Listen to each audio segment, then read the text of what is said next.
Hello everyone and welcome back to the Unexplained Diaries.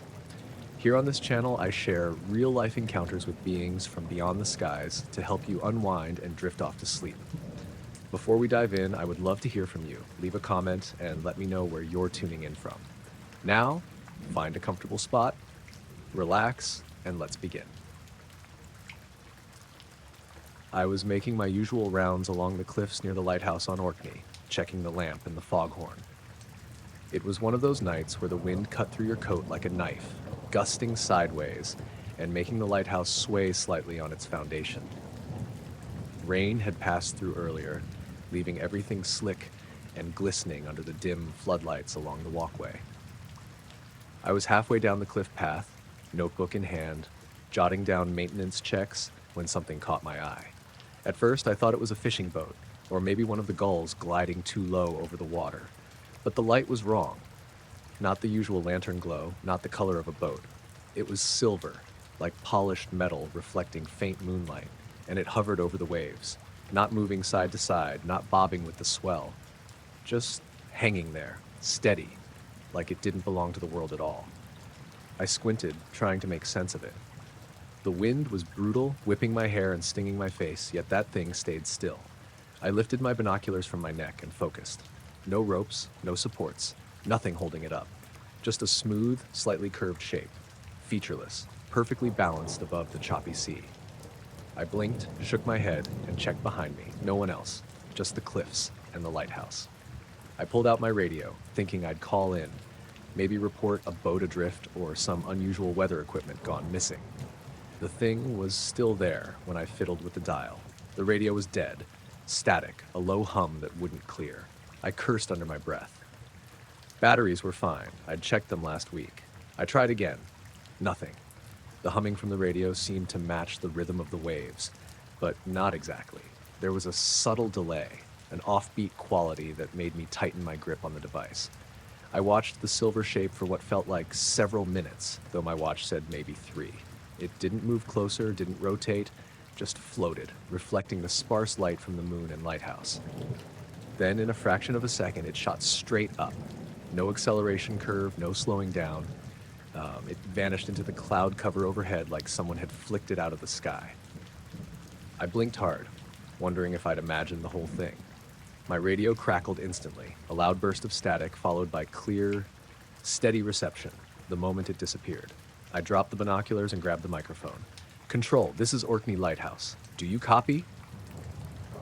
The voice came back, perfectly clear, as if nothing had been wrong, though I could still feel the echo of that static in my ears.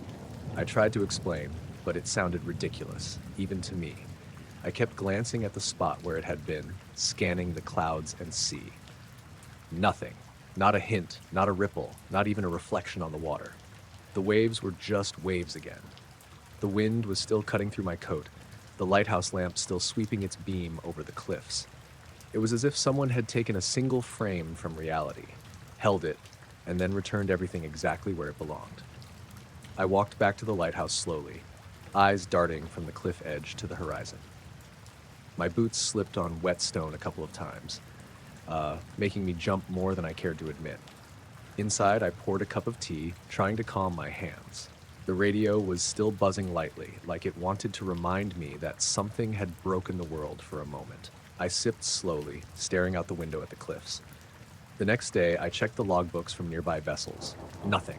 No reports, no missing equipment, no radar blips. Even the Coast Guard hadn't noticed anything unusual. I went over the events in my head again and again.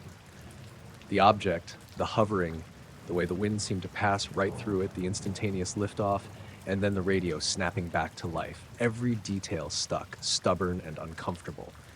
I tried to rationalize it, maybe a weather balloon, some experimental drone, a trick of light on the waves.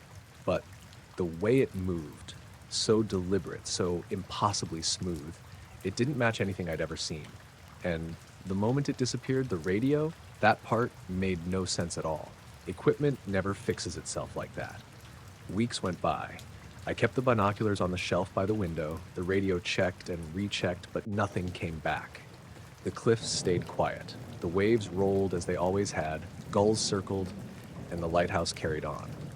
My days became routine, but at night, When the wind pushed rain against the windows and the lamp swept over the cliffs, I could still see that shape in my mind. I told a few of the other keepers over the radio when they rotated through. Some laughed, some shrugged, one went pale and nodded, said he'd seen something similar years ago but didn't mention it for fear of being labeled crazy. That gave me some comfort. Maybe I wasn't alone. Maybe someone else understood that it wasn't something human, wasn't weather, wasn't an ordinary object. I still go out to the cliffs when the storms hit hard, watching the waves, scanning the clouds, listening to the wind and the low hum in the distance. Sometimes, late at night, I swear I see a flash in the corner of my eye, a brief shimmer over the water. I never get too close, I never call it out loud, but I check the radio, just in case it wants to speak again. The lighthouse keeps turning, the lamp sweeping over the cliffs, and the sea keeps rolling against the rocks. Everything is normal. Except for that moment, that single, impossible moment. And the radio, which waits silently, reminding me that whatever I saw didn't belong to the world I understand. I'll be honest, I don't know what it was. I don't have answers. All I know is that it was there and it left in a way that no one could have explained. And for a long time after, I kept checking the horizon, the clouds, the waves, hoping to catch just a glimpse again, half afraid, half needing to see it. The world felt different afterward, quieter, somehow, heavier. And I've never felt entirely alone on the cliffs since.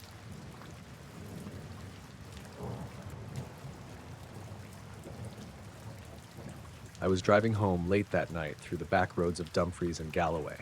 It had been raining on and off, and the sky was clear now, crisp and black, dotted with stars so bright I barely needed my headlights. The road was one of those narrow, twisting lanes that wind between fields and small farms, barely wide enough for two cars. I had the heater on low, a cassette of old tunes playing quietly, and the sense that I could just drive forever. I can't tell you why I looked up. Maybe it was the silence, maybe a need to see something beyond the wet asphalt stretching ahead. But I did. And I noticed the stars. Not just because they were bright, because they weren't all there. A straight line of stars, about 20 or so, blinked out one after the other like someone was erasing them across the sky. It was subtle at first, just a flicker, but then more of the line vanished until it was gone, a dark cut through the constellations. My first thought was clouds. There were none. Nothing moving, nothing drifting, just black. I slowed the car, even though it wasn't fast to begin with. The engine sounded different. Not louder, not strained, just lower in pitch. Like the whole car was underwater or the air had thickened around it. I glanced down at the speedometer. The needle didn't move. I put my foot off the pedal, nothing changed. The engine note was dragging, loud like some kind of distortion in real life. I checked my rearview mirror. The road behind was empty, no other cars, no lights, just dark fields and the faint glow of distant farmhouses. I felt the hair on my arms prickling, that same feeling when you know something is wrong but can't point to exactly what. The line of missing stars stayed for maybe 15 or 20 seconds. Long enough for me to swear I saw movement at the edges of the fields. But when I looked closer, there was nothing, just swaying grass and shadows. Then, abruptly, the line reappeared. The stars blinked back on in the same sequence they'd vanished, like someone had switched the sky back on. I blinked, rubbed my eyes, and tried to shake it off. Maybe fatigue, maybe the rain making my brain play tricks. But the engine note was still weird, still low and humming in a way that didn't make sense. I shifted the gear stick, gave the car a gentle rev. The sound snapped back into place. Normal pitch, normal rhythm. I shook my head and muttered to myself, I didn't know what the hell had just happened. The rest of the drive home was quiet, though I kept glancing up at the sky, half expecting that line of stars to vanish again. They didn't. The next day, I checked the news. Nothing. No weather oddities, no power outages, no reports of strange phenomena anywhere nearby. I called my brother just to tell someone. He laughed it off, said I'd been driving too long and letting my imagination wander. I didn't argue, but the feeling didn't leave me. That night, and for a few nights after, I stayed in the city. When I drove back down that same road, I kept the headlights on low and the radio playing. Everything was normal. The stars were steady, the engine sounded right. I couldn't make sense of it. Weeks later, I mentioned it to a friend who does amateur astronomy. He said it could have been a satellite or a meteor passing in formation. I nodded, but it didn't fit. Satellites don't make a line of stars blink out like that, and meteors don't drag your car engine down with them. I kept thinking about it for months, about the dark cut across the sky, the odd hum in the car, the way it all snapped back to normal before I could process it fully. It was subtle, but wrong. Like reality hiccuped for a moment, and I happened to be there to notice. I've driven that road plenty of times since, always at night, always alone. I look up at the stars, always scanning, always half expecting that straight line to vanish again. It hasn't, but the memory lingers, soft, persistent, like a weight in the back of my mind. Something was passing overhead that night. I don't know what. I don't even know if it was close or far, or if it even had a shape. Just that the sky was altered for a moment, and the world around me sounded different when it did. I keep thinking about that silence, the low hum, and the stars cutting out in a perfect line. It wasn't fast or loud or violent. It was quiet, unassuming, almost polite, except for the way it made you aware of everything that was wrong. I haven't told anyone else much beyond the few friends who shrug and nod, smiling politely. I don't need explanations. They don't exist for it. But every time I see Dumfries and Galloway's fields from the highway at night, my hand drifts toward the wheel like I'm bracing for it. Even years later, I still check the stars. The line might be gone, but I remember it. The car remembers it. My mind remembers it. And the question of what passed overhead stays with me. I drive home slowly now, letting the headlights trace the road ahead, listening carefully to the engine, eyes moving constantly over the dark fields. Just in case it ever comes back.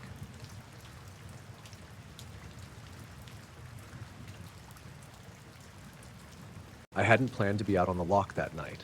I usually stuck to daylight trips, but I was restless, and the idea of seeing the stars from the water was too good to pass up. My name's Callum Reed. I launched my kayak from a small, nearly abandoned slipway near Luss just after 9, when the last of the daylight had faded, but before the sky turned completely black. The air was still, almost unnaturally so, with a faint mist rolling off the water. You could smell it, like the loch itself was breathing. The first hour was normal. I paddled slowly, enjoying the quiet. Occasionally, I'd hear the slap of water against the hull or a distant call from a bird still stirring. Nothing out of the ordinary. Then I noticed it. A flicker, a bright reflection on the water about 100 meters ahead. I froze, thinking maybe it was the lights from a cottage across the loch. But no, it didn't make sense. I knew the shoreline, and there wasn't anything there. I eased my paddle forward, watching the reflection ripple gently on the loch's surface. It was white, sharp, almost like someone had dropped a lantern on the water, but there was no glow, no source above the surface, just the reflection. I paddled closer, keeping my eyes on it. The reflection stayed consistent, moving gently with the small swell, but the source, nothing.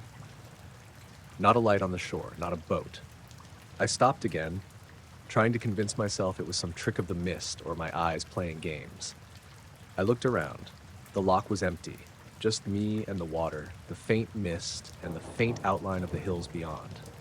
Then I saw another flicker, this one slightly higher, like a point of light hovering just above the water. My pulse quickened. I told myself to calm down. Maybe it was a fishing buoy or one of those navigation markers.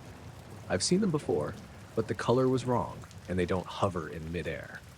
I paddled closer, but the light moved with me, staying at the same distance. The reflection on the water stretched in front of me, perfectly aligned. But when I looked above, the air was empty. I tried calling out, but the sound swallowed itself almost immediately in the mist. Even my own breathing felt loud. It was impossible, but I felt watched. Every time I blinked, the reflection seemed a little closer. I blinked again, and it stayed. My stomach churned. I considered turning back, but curiosity made me pause. I paddled in a semicircle, trying to get a better angle. Every turn, every movement, the reflection responded. If I drifted left, it drifted left. It was like water and light were connected to me, to my kayak. My heart rate was climbing, and I felt this thick tension in the air, like the loch had folded in on itself just enough to hold something in place. After a while, I noticed subtle changes in the loch around me. The small ripples that should have followed my paddle strokes weren't there. The water just accepted my kayak, then smoothed out again. I tried not to panic, but it was unsettling. The reflections remained perfectly sharp, almost as if someone had painted them onto the surface.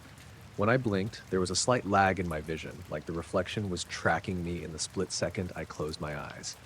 I considered getting out and swimming closer, but the mist was thickening and I realized I was alone in the middle of the loch.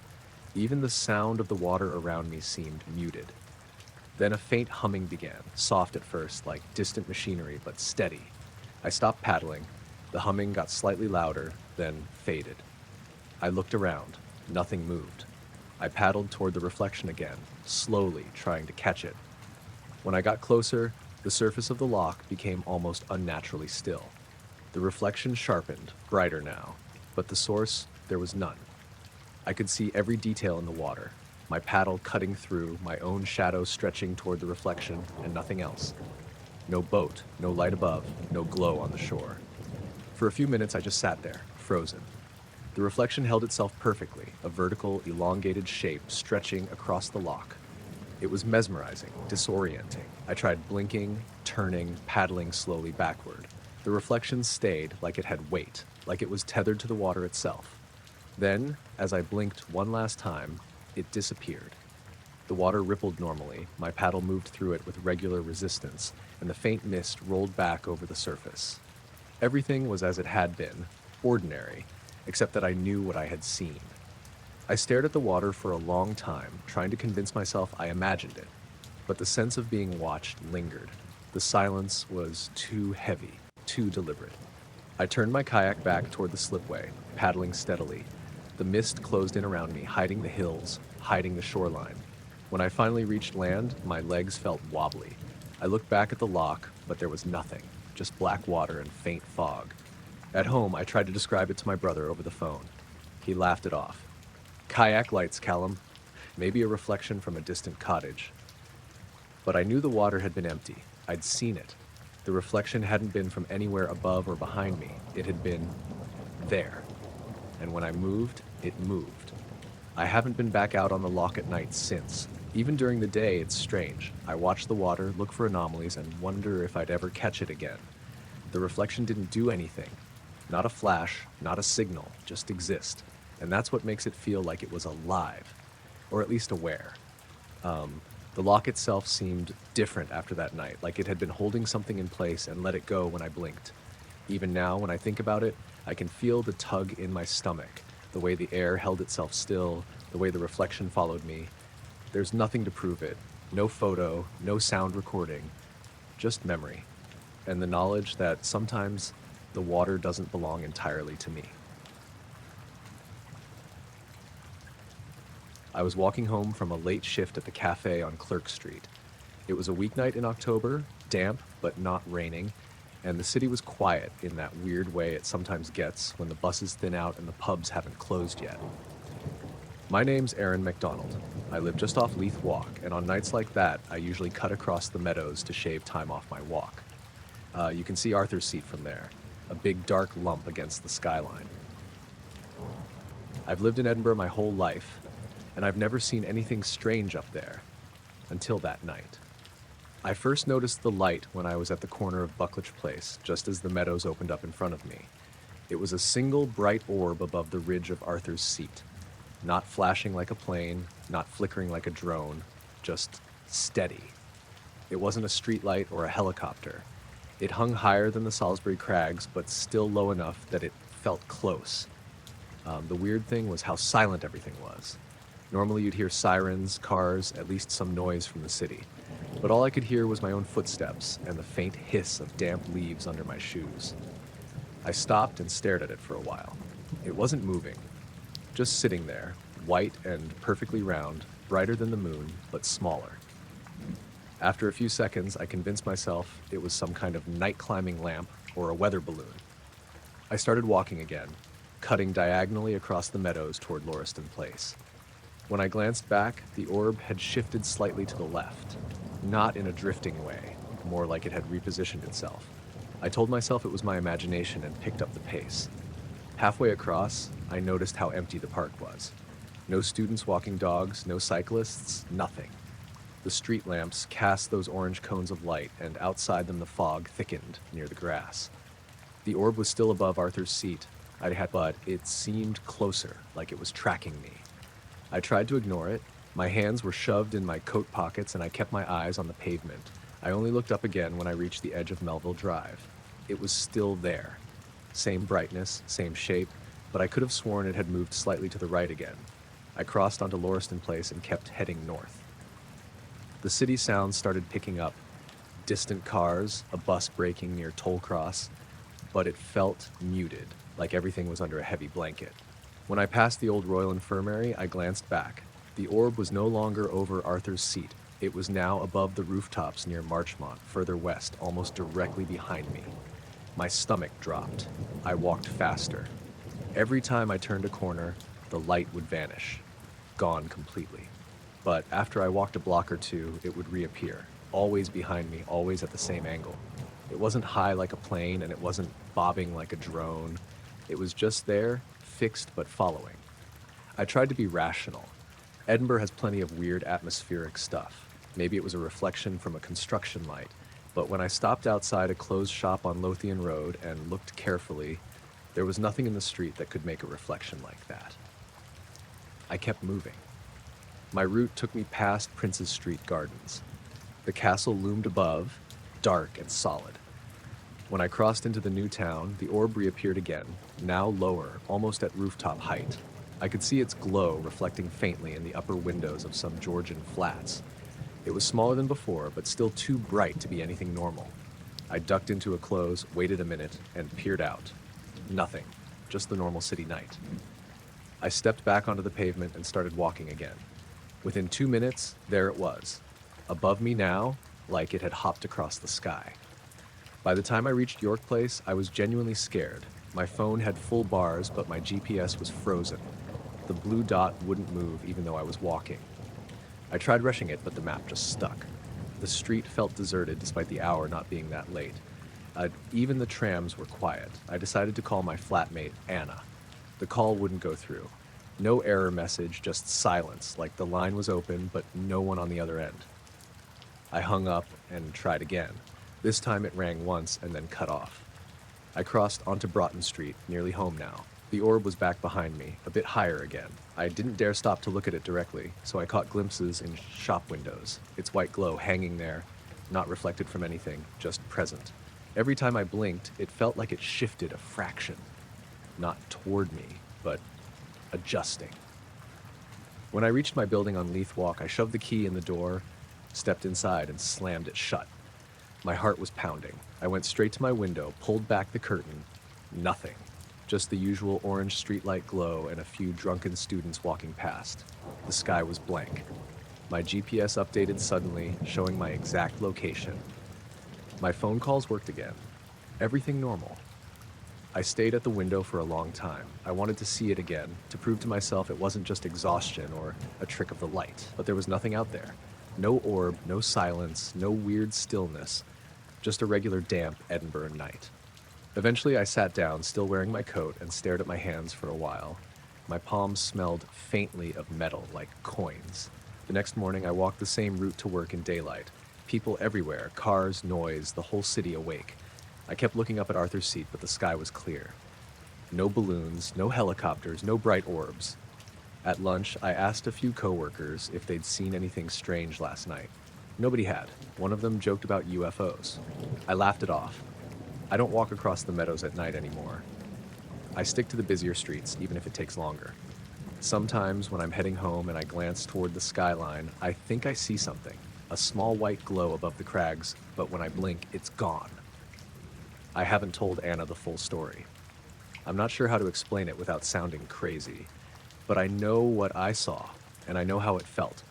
Like something was moving with me across the city, just out of reach, silent and steady, watching until I got home. I'd gone out for a walk because I couldn't sleep. It was late, maybe close to midnight, and the tide was low on the east side of Sanday. My aunt's cottage was about a mile inland, but I'd been staying there for a few days, helping her clear out some old furniture, and I'd started walking at night just to get away from the smell of dust and varnish. It was quiet, so quiet that even the waves sounded muted. The sand felt cold and damp through my trainers, and the sky was this heavy gray, with low clouds blotting out the stars. My name's Ela Grant. I grew up in Sterling, but I've spent enough summers on Orkney to know its moods. That night felt wrong as soon as I stepped onto the beach. There was no wind, which is rare there, and the sea was glassy, even though it should have been choppy. I walked along the waterline with my hands in my jacket pockets, trying to shake off the uneasy feeling. I first noticed the light about 15 minutes into the walk. It was out on the water, maybe a couple hundred meters offshore. At first, I thought it was a trawler, but it wasn't horizontal. It was vertical, a single white beam rising straight up from the water like someone had lowered a searchlight under the waves. It was perfectly still, perfectly straight, and way too bright to be anything I'd seen before. No flicker like a torch, and no glow like a buoy, just a column of light, dead white. I stopped walking. The beam didn't waver. My first instinct was to get my phone out and take a photo, but the battery had been low when I left and had shut itself off in the cold. I stood there, staring at it, trying to make sense of it. No sound, no movement, just light. I squinted, thinking maybe it was a trick of the clouds or a reflection from something inland, but there was nothing behind me. The cottages were dark. The road was empty. I blinked, and for a split second, the beam like it had shifted, just slightly, like it had angled toward me. I blinked again, and it was back where it had been. It made my stomach drop. It felt like when someone's looking at you across a room and you can't prove it, but you're sure. Every time I blinked, the beam seemed a little closer, like it was edging toward the shore, but in a way I couldn't catch in motion. It never moved while my eyes were open. I told myself it was my imagination, that I was just tired. I forced myself to keep walking along the beach, but I kept glancing back. The beam stayed in my peripheral vision, and it seemed sharper every time. I could see its reflection on the water now, a perfect mirrored line. No ripples, no disturbance in the sea around it, just a glowing knife stuck upright in the dark. I stopped again and cupped my hands around my mouth. Hello? My voice sounded small. Nothing answered, not even the usual echo off the cliffs. I swallowed and started backing away toward the dunes. When I blinked, the beam had moved again, closer, maybe 50 meters now. It wasn't drifting, it was just skipping distance when I wasn't looking. I turned and walked faster. My heart was hammering, but I tried to stay calm. I kept telling myself it was a boat light, some weird reflection, anything normal. When I reached the dune path, I risked one last glance. The beam was right at the shoreline now. It hadn't made a sound, but the air felt different, like the heaviness before a thunderstorm. The sand under my feet vibrated faintly, not enough to be obvious, but enough to feel through my shoes. I stumbled on the path and had to grab a tuft of grass to steady myself. I squeezed my eyes shut, took a breath, and opened them again. The beam was gone. The beach was empty. The water was black and flat. My ears were ringing, like after a loud noise, though I hadn't heard one. I didn't run, but I walked as fast as I could back toward the cottage. My phone was still dead, and there wasn't another soul around. When I reached the back door, my aunt's dog, Tansy, was pacing and whining like she'd been hearing something outside.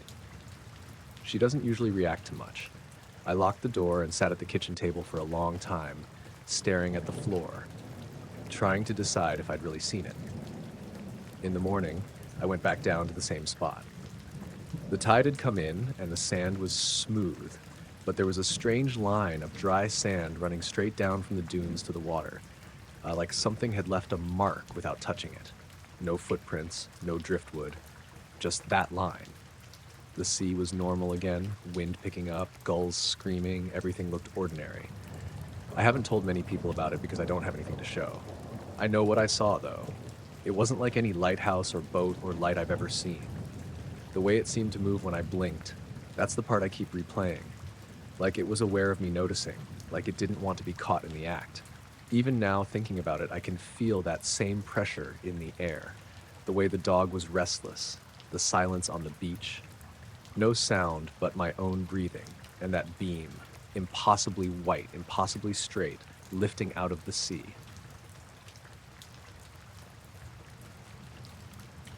I'd been looking forward to this trip for months. My name's Callum Fraser, and I've been hiking and camping all over Scotland, but the Isle of Skye was a first. Claire, my mate from Edinburgh, came along mostly because she wanted a break from work, and we figured a weekend on the Cuillin would be a good mix of exercise and scenery. We arrived late afternoon, just enough time to set up a small tent in a clearing tucked beneath a ridge. The sky was clouding over, the kind that makes everything smell wet and earthy, the kind that smells like the mountains themselves. By the time we had the tent set up, the sun had dipped behind the peaks, leaving a heavy purplish dusk. The wind had died down, which was unusual for that area, and there was this thick quiet that made the place feel almost paused.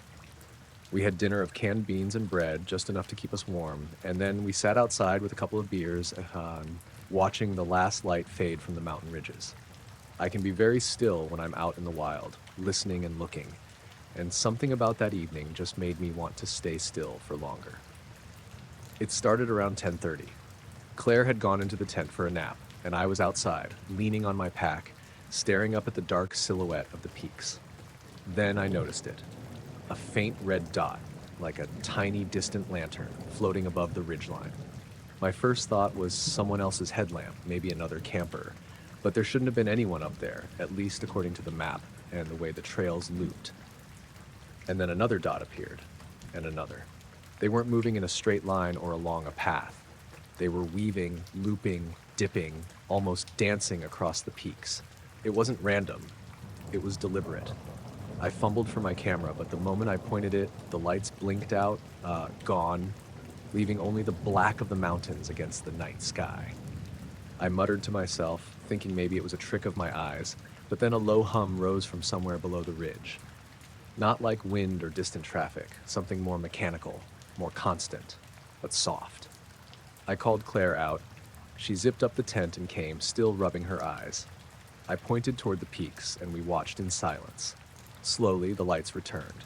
They appeared one by one, tracing impossible patterns, angles and arcs that no drone, no aircraft I knew of could perform, and the hum persisted, almost vibrating in the air around us. It wasn't loud, but it was undeniable. I tried shining my torch at the lights, sweeping across the ridge. The second the beam hit them, they vanished. Complete blackness. I lowered the torch, and a few seconds later, they were back, flicking along a different path. Claire didn't speak at first, just stared, eyes wide, and then whispered, "Callum, what is that?" I didn't have an answer. I wanted to say, probably someone messing about, but the movement was wrong for human hands. The timing, the way they blinked on and off, the low hum, it all made my stomach tighten. And then, for maybe 10 minutes, the lights performed a sort of choreography above us, then vanished in an instant. The hum lingered a little longer, then went too. We tried talking, trying to rationalize it. We speculated maybe a weather balloon, maybe reflections, maybe some mountain animals with bioluminescence, but none of it made sense. The hum wasn't natural, the patterns weren't natural, and nothing we could think of explained how they could disappear the instant you tried to document them. I remember checking my watch around that time. It was blinking, slow, like it had lost power for a fraction of a second, then caught up again. Not a big deal on its own, but combined with the lights and hum, it added to the unease. The wind shifted, rustling the low heather, and suddenly the air felt thicker. I couldn't hear the normal night insects. Claire noticed too. "It's like the moor's holding its breath," she said, voice tight. Eventually, the lights were gone, and the hum dissipated completely. We stayed awake for the rest of the night, sitting just inside the tent flap, listening to the normal sounds finally return. We didn't sleep well, but we were too alert to doze. Every so often, we would glance at the peaks, but the sky stayed black and ordinary, stars scattered as they should be. Morning came with fog creeping up the slopes. We packed quickly, our conversation minimal. Neither of us wanted to talk about it much, because saying it aloud made it feel like maybe we'd imagined it, though neither of us believed that fully. On the drive back to Portree, I kept checking the rear view and side mirrors, half expecting to catch a glimpse of red again, but nothing appeared. The rest of the day felt off. Time seemed to stretch in strange ways. My watch and Claire's phone were fine, but for that night, the memory of the impossible patterning of lights and the low humming stayed with me like a shadow.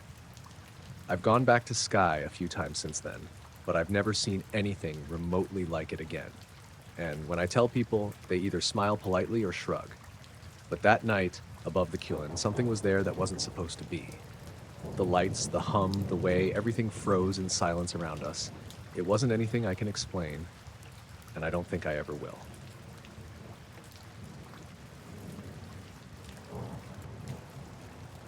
I'd been up since before 5, the kind of early Scottish morning where the mist rolls down the glens like a living thing. My name's Ewan MacLeod, and I usually hike the Coe in summer when the trails are clear, the crags visible, and the air sharp but friendly. That morning, though, the sky was heavy with gray clouds, the kind that make the world seem smaller and more distant. My friend Isla and I had started early, thinking we'd catch the sunrise from Buachali Etive Moor, but by the time we'd rounded the first bend past the River Coe, the fog had dropped hard, swallowing the trail and everything beyond 20 feet. It's funny how quickly sound changes in fog. The river's normal roar seemed muffled, the birds either gone or silent. I could hear Isla breathing, see the puff of her breath in front of me, but otherwise it was just a wall of gray. I tried to keep my compass in mind, the map, the cairns along the path, but visibility was near zero. At some point, we realized we'd passed a junction, but we had no idea which path we'd taken. I suggested we pause, sit down for a moment, just to get our bearings. Leela nodded, and we settled on a flat rock, the mist curling around us like it was alive. And then I noticed movement. At first, it was subtle, shapes flitting just at the edge of perception.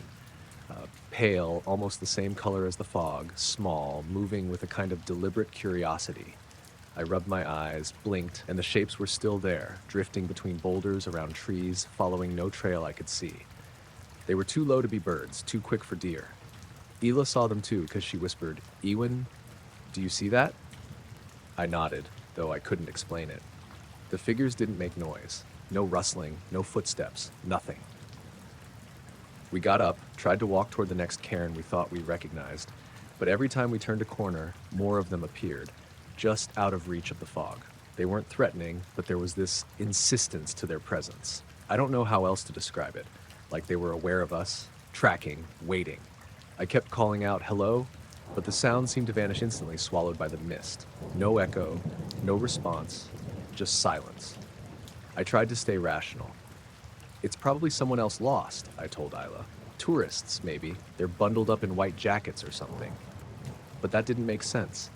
I strained my eyes, squinting through the fog, and the shapes weren't wearing jackets. They didn't have features, clothing, or any detail at all.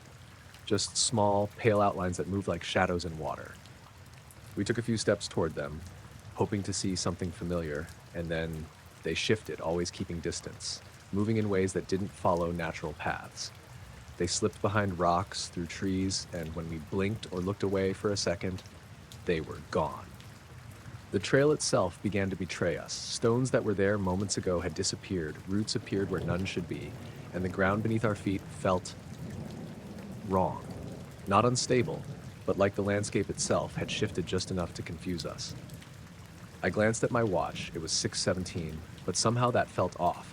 The fog was dense and light barely penetrated it, though the sun should have been higher by then. Isla froze suddenly, pointing. "There." I looked in the direction she was pointing, and a figure or several stood just beyond a boulder. They were pale, featureless, no taller than a child, and they just watched. I could see their shape through the mist, but when I tried to take a step closer, they were gone. No footprints, no scuffing, no sign they'd been there at all. We both exhaled heavily. I don't think either of us had spoken since the shapes appeared. We decided to head back the way we thought we'd come. Every time we turned, the figures reappeared in our peripheral vision. Sometimes several would pass by, silent and slow, vanishing when we tried to look directly at them. And every so often, the fog thickened even more suddenly, and we had to wait, holding hands, moving cautiously until it thinned again.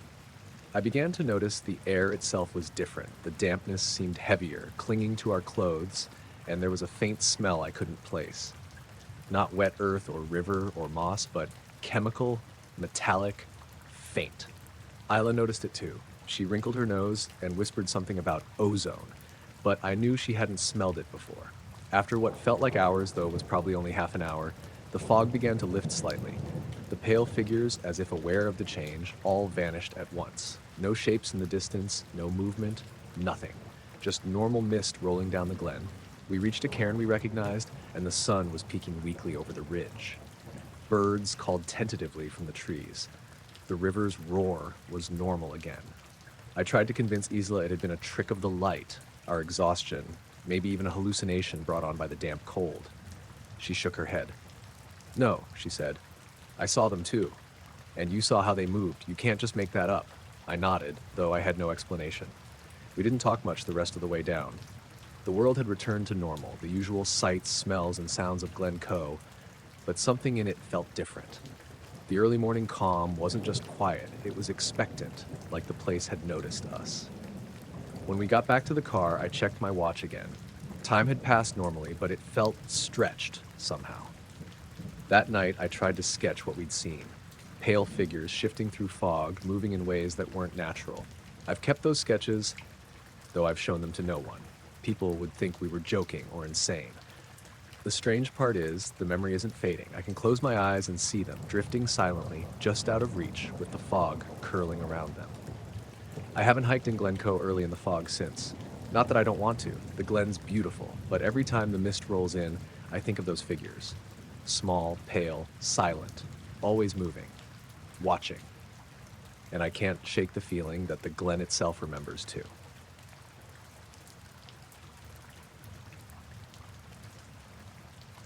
I was out on Loch Ness later than usual that night, the kind of evening where the fog rolls in off the water and drapes over the hills like wet cloth. I'd been fishing near the old pier just north of Invermoriston, mostly keeping the boat steady and letting the line drift. My only company was the occasional gull and the low, steady splash of my oars. Around 10, I noticed it. A glow, faint at first, hovering over the far end of the loch, soft, pulsing, almost like a heartbeat. I blinked, rubbed my eyes, and looked again. The light hadn't shifted, not like a boat, not like the reflection of a distant village. It just hovered above the water, and the surface directly beneath it rippled in a way that didn't match the wind or the current, almost as if the water itself was reacting to something unseen. I called out, thinking maybe someone was messing about with lanterns or one of the tourist boats. No response. My dog, Fergus, curled up at the bow, like ears flicking nervously, staring in the same direction. The light pulsed again, a slow inhale-exhale kind of rhythm, and I noticed the ripples weren't just beneath it. They were moving outward in perfect concentric circles, quiet, precise. I rowed closer. My oars made a soft splash, but the water immediately smoothed over behind me as though it hadn't even been touched. My heart picked up.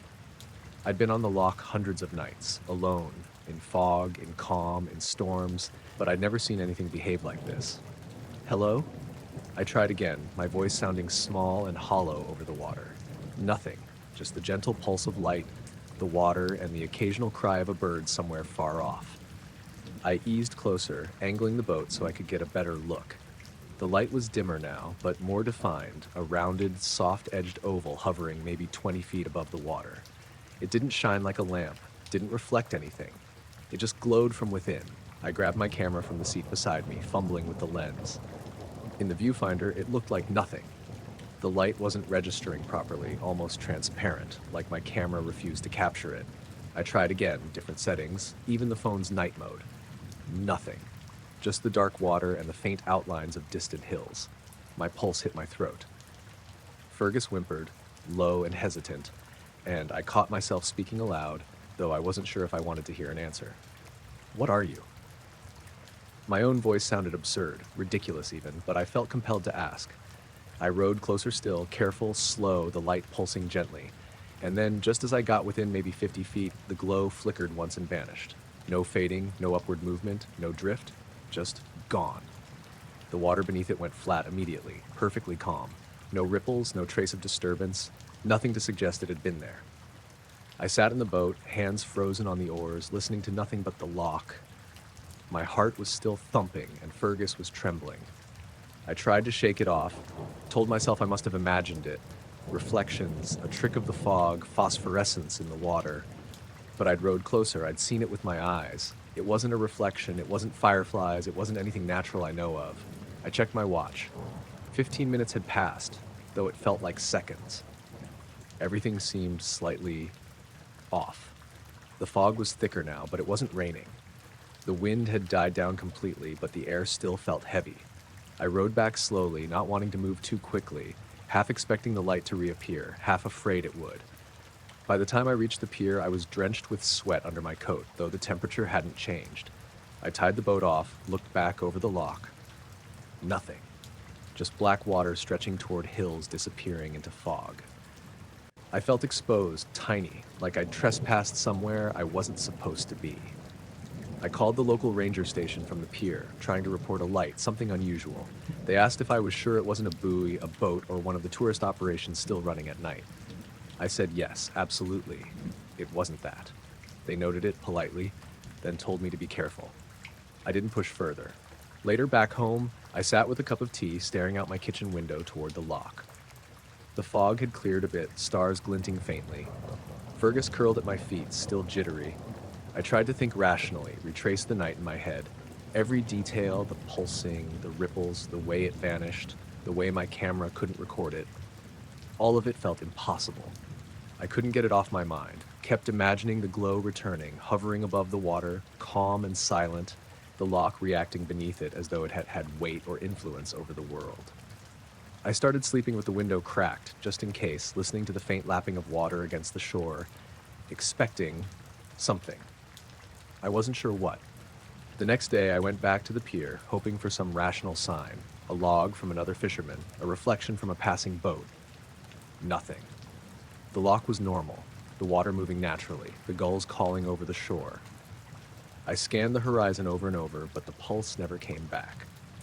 I've been out a few times since, nights and mornings, checking the lock when it's calm, foggy, quiet, no lights, no ripples, nothing unnatural.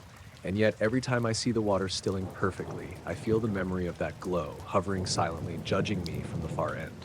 I can't explain it. Nothing I know accounts for it. I rowed closer. I saw it. It vanished. The lock returned to normal, but I didn't. And some nights, I swear, I feel a weight, just above the water, pulsing softly, reminding me that whatever it was might still be out there, watching.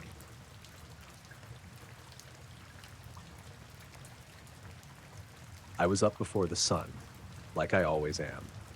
Name's Ewan McLeod, and I've been farming a small patch outside Aberdeen for most of my life. Early mornings aren't unusual for me, but that one was different. It was just starting to get light, pale blue streaks cutting through low clouds, and the mist was still heavy over the barley fields. The air had that damp iron smell you get near the river in spring. I just finished filling the water troughs when I noticed it. At first, I thought it was a trick of the fog, a reflection off some old tin in the barn maybe. But no, it wasn't on the ground. There it was, hovering maybe 50 feet above the field near the north fence, a perfect disc, metallic, reflecting the dim light in a dull gray-white shimmer. It didn't move like a plane or a drone. It just hung there, silent and somehow solid. I blinked and rubbed my eyes. I've seen plenty of strange things in the sky, geese in weird formations, the odd weather balloon. But this was different. It didn't drift or sway. It just stayed in one spot, not affected by the morning wind. I grabbed my binoculars, thinking maybe it was some experimental aircraft, but there was nothing else around it. No wings, no markings, no tail, no noise. I reached for my phone to call my neighbor, old Colin, because I figured, well, I'd seen enough weird things in my life to know that people aren't supposed to see something like this alone. While I was dialing, I turned back to the field, and it was gone. The disc had just disappeared. Panic didn't hit me immediately, just this heavy, almost physical confusion.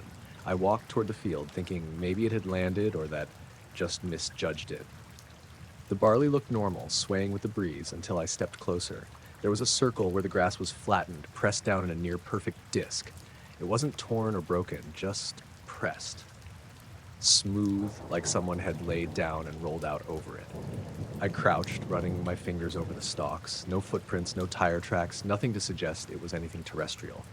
I took a deep breath, trying to calm myself.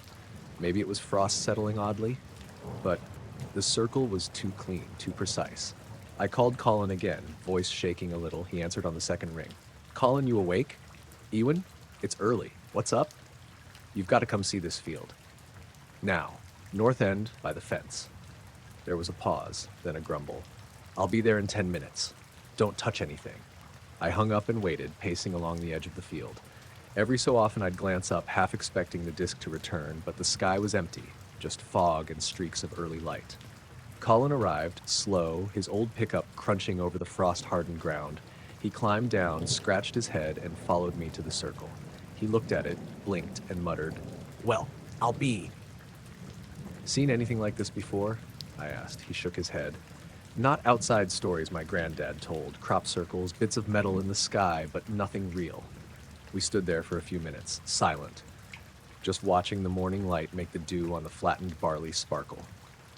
I kept glancing toward the horizon, half expecting the disc to reappear. Nothing. "What's odd," Colin said finally, "is that the frost on the edges is untouched. Only the circles smooth like someone pressed it deliberately. No other marks." I nodded. My mind kept flipping through possibilities. Helicopters, small aircraft, some farmer messing about.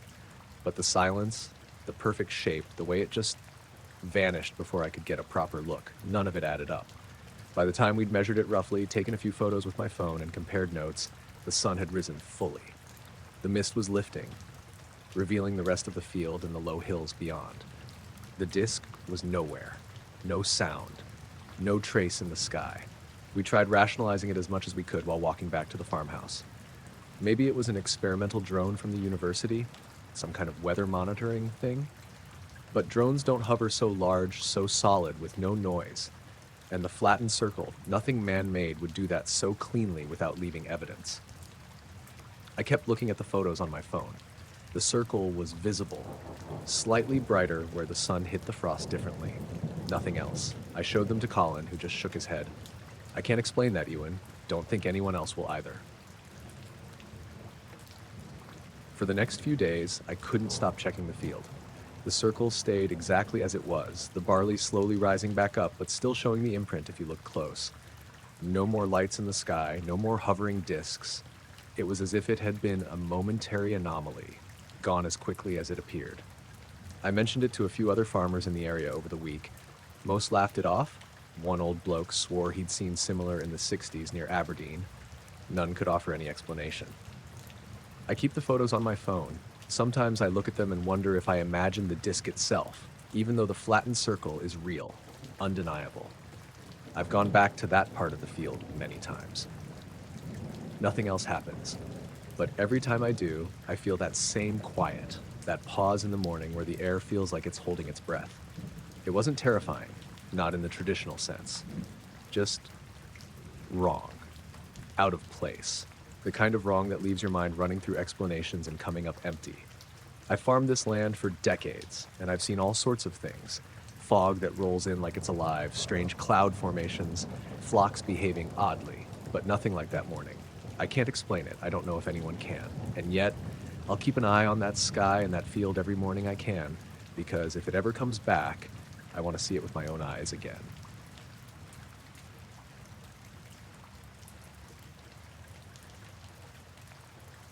I first heard the hum late one night in February.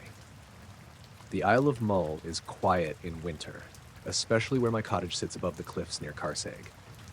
I'd been living there for a few years, working part-time at the ferry terminal and doing odd carpentry jobs. That night, I'd just finished sanding a door and stepped outside to shake the dust off my jumper. The air was cold, the kind that makes your breath hang for a moment before drifting off. I noticed the hum right away.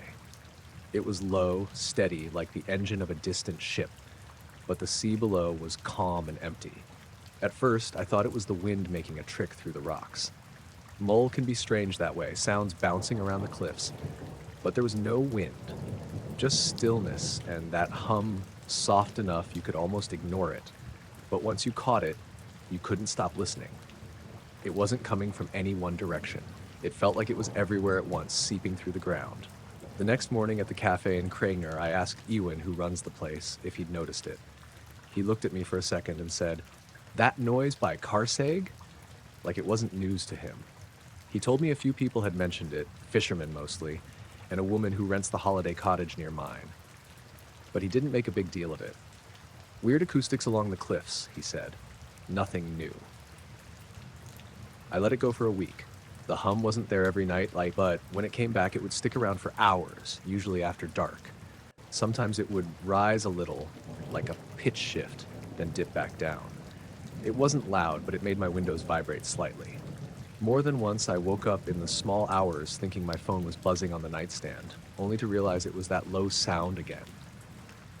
One night in early March, my neighbor Fiona stopped by. She's older, lives farther inland, but walks her dog along the cliffs most evenings. She asked me if I'd been hearing it too. I told her I had, and she said she'd tried to follow it, but it didn't get louder or quieter no matter where she stood. It's like it's under the earth, she said, rubbing her arms, or under the water. We both went outside then, around 9. The sky was clear and the moon bright enough to see the path down to the edge. The hum was there again, steady, deeper than before. Fiona's dog whined and wouldn't go near the cliff. I shone my torch around, but saw nothing unusual, just the jagged rocks, the heather bending slightly in the breeze, and the black stretch of water below. A few days later, I decided to check the area in daylight. There's a rough path that runs down near the rock formations called the Karsag Arches. I took my camera, thinking maybe I'd catch something, but the day was normal. Gulls, a few seals on the rocks, and no hum at all. The strangeness really started 2 weeks after that. It was a calm evening, the tide low and the hum louder than I'd ever heard it. Not enough to hurt, but enough to feel in my ribs. I stepped outside in a faint glow along the cliff edge about 200 meters away. It wasn't like a torch or a car headlight. It was a smooth, pale strip of light, almost level with the top of the rock, and it didn't flicker. I walked toward it slowly. My boots crunched on the gravel, and as I got closer, the glow seemed to draw back like it was sliding away. But when I stopped, it stopped too. The hum was stronger there. I crouched down and ran my hand over the ground, expecting to feel vibration, but it was cold and still. Then, without any noise or movement, the glow went out, just black rock again. The hum faded a few seconds later, like someone turning down a volume knob. I went back to the cottage, a bit shaken. I didn't tell anyone that time. But the next day at the ferry terminal, a man named Callum, who runs one of the tour boats, asked me if I'd been out late the night before. I said yes, and he told me he'd been bringing his boat in around 10 when he saw a dark shape resting on the cliff near Karsag. He couldn't make it out clearly, but said it looked like a black craft sitting on the rocks. He thought it was a wreck, or maybe some kind of Navy thing, until it rose straight up, slow and silent, and disappeared into the clouds. He laughed after he said it, like he knew how it sounded. But he wasn't joking. Never seen anything like it, he said. No lights, no noise, just gone. That night, the hum came back, even stronger. I sat inside with the lights off, looking out the window toward the cliff. Around midnight, I saw a flash, just a quick pulse of white. Not lightning, not a car. Then silence. The hum stopped completely after that. For several nights, there was nothing. No hum, no lights.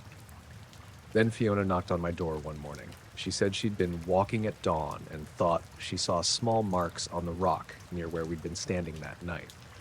A series of smooth depressions in a circle, like something heavy had been set down there. By the time we went back to look later, the tide had come in and washed over the spot.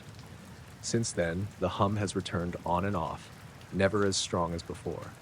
People still talk about it quietly.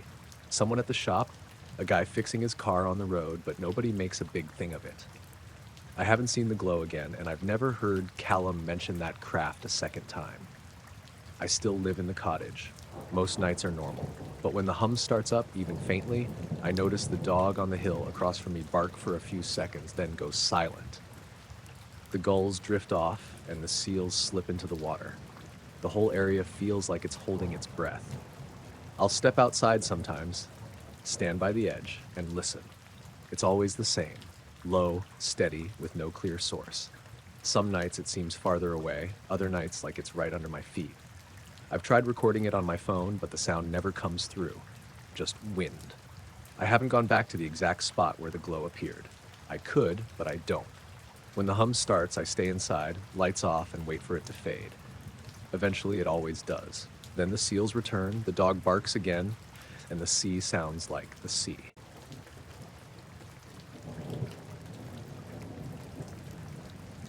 I'd driven up to Loch Ty in early September, wanting a quiet weekend away from everything. I've camped around Scotland before, but this part of the Highlands felt different, like the hills pressed closer to the water than anywhere else I'd been. I set up my tent on a small spit of land, the loch stretching out in front of me, the trees behind.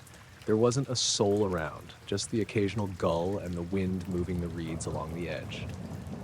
It was getting dark, and the sky was turning that deep blue you only get in the Highlands when I decided to take the kayak out for a bit. The water was smooth, almost unnaturally still, the kind of night where you could see the reflection of the hills perfectly. I paddled slowly, just enjoying the quiet. About 20 minutes out from shore, I noticed something.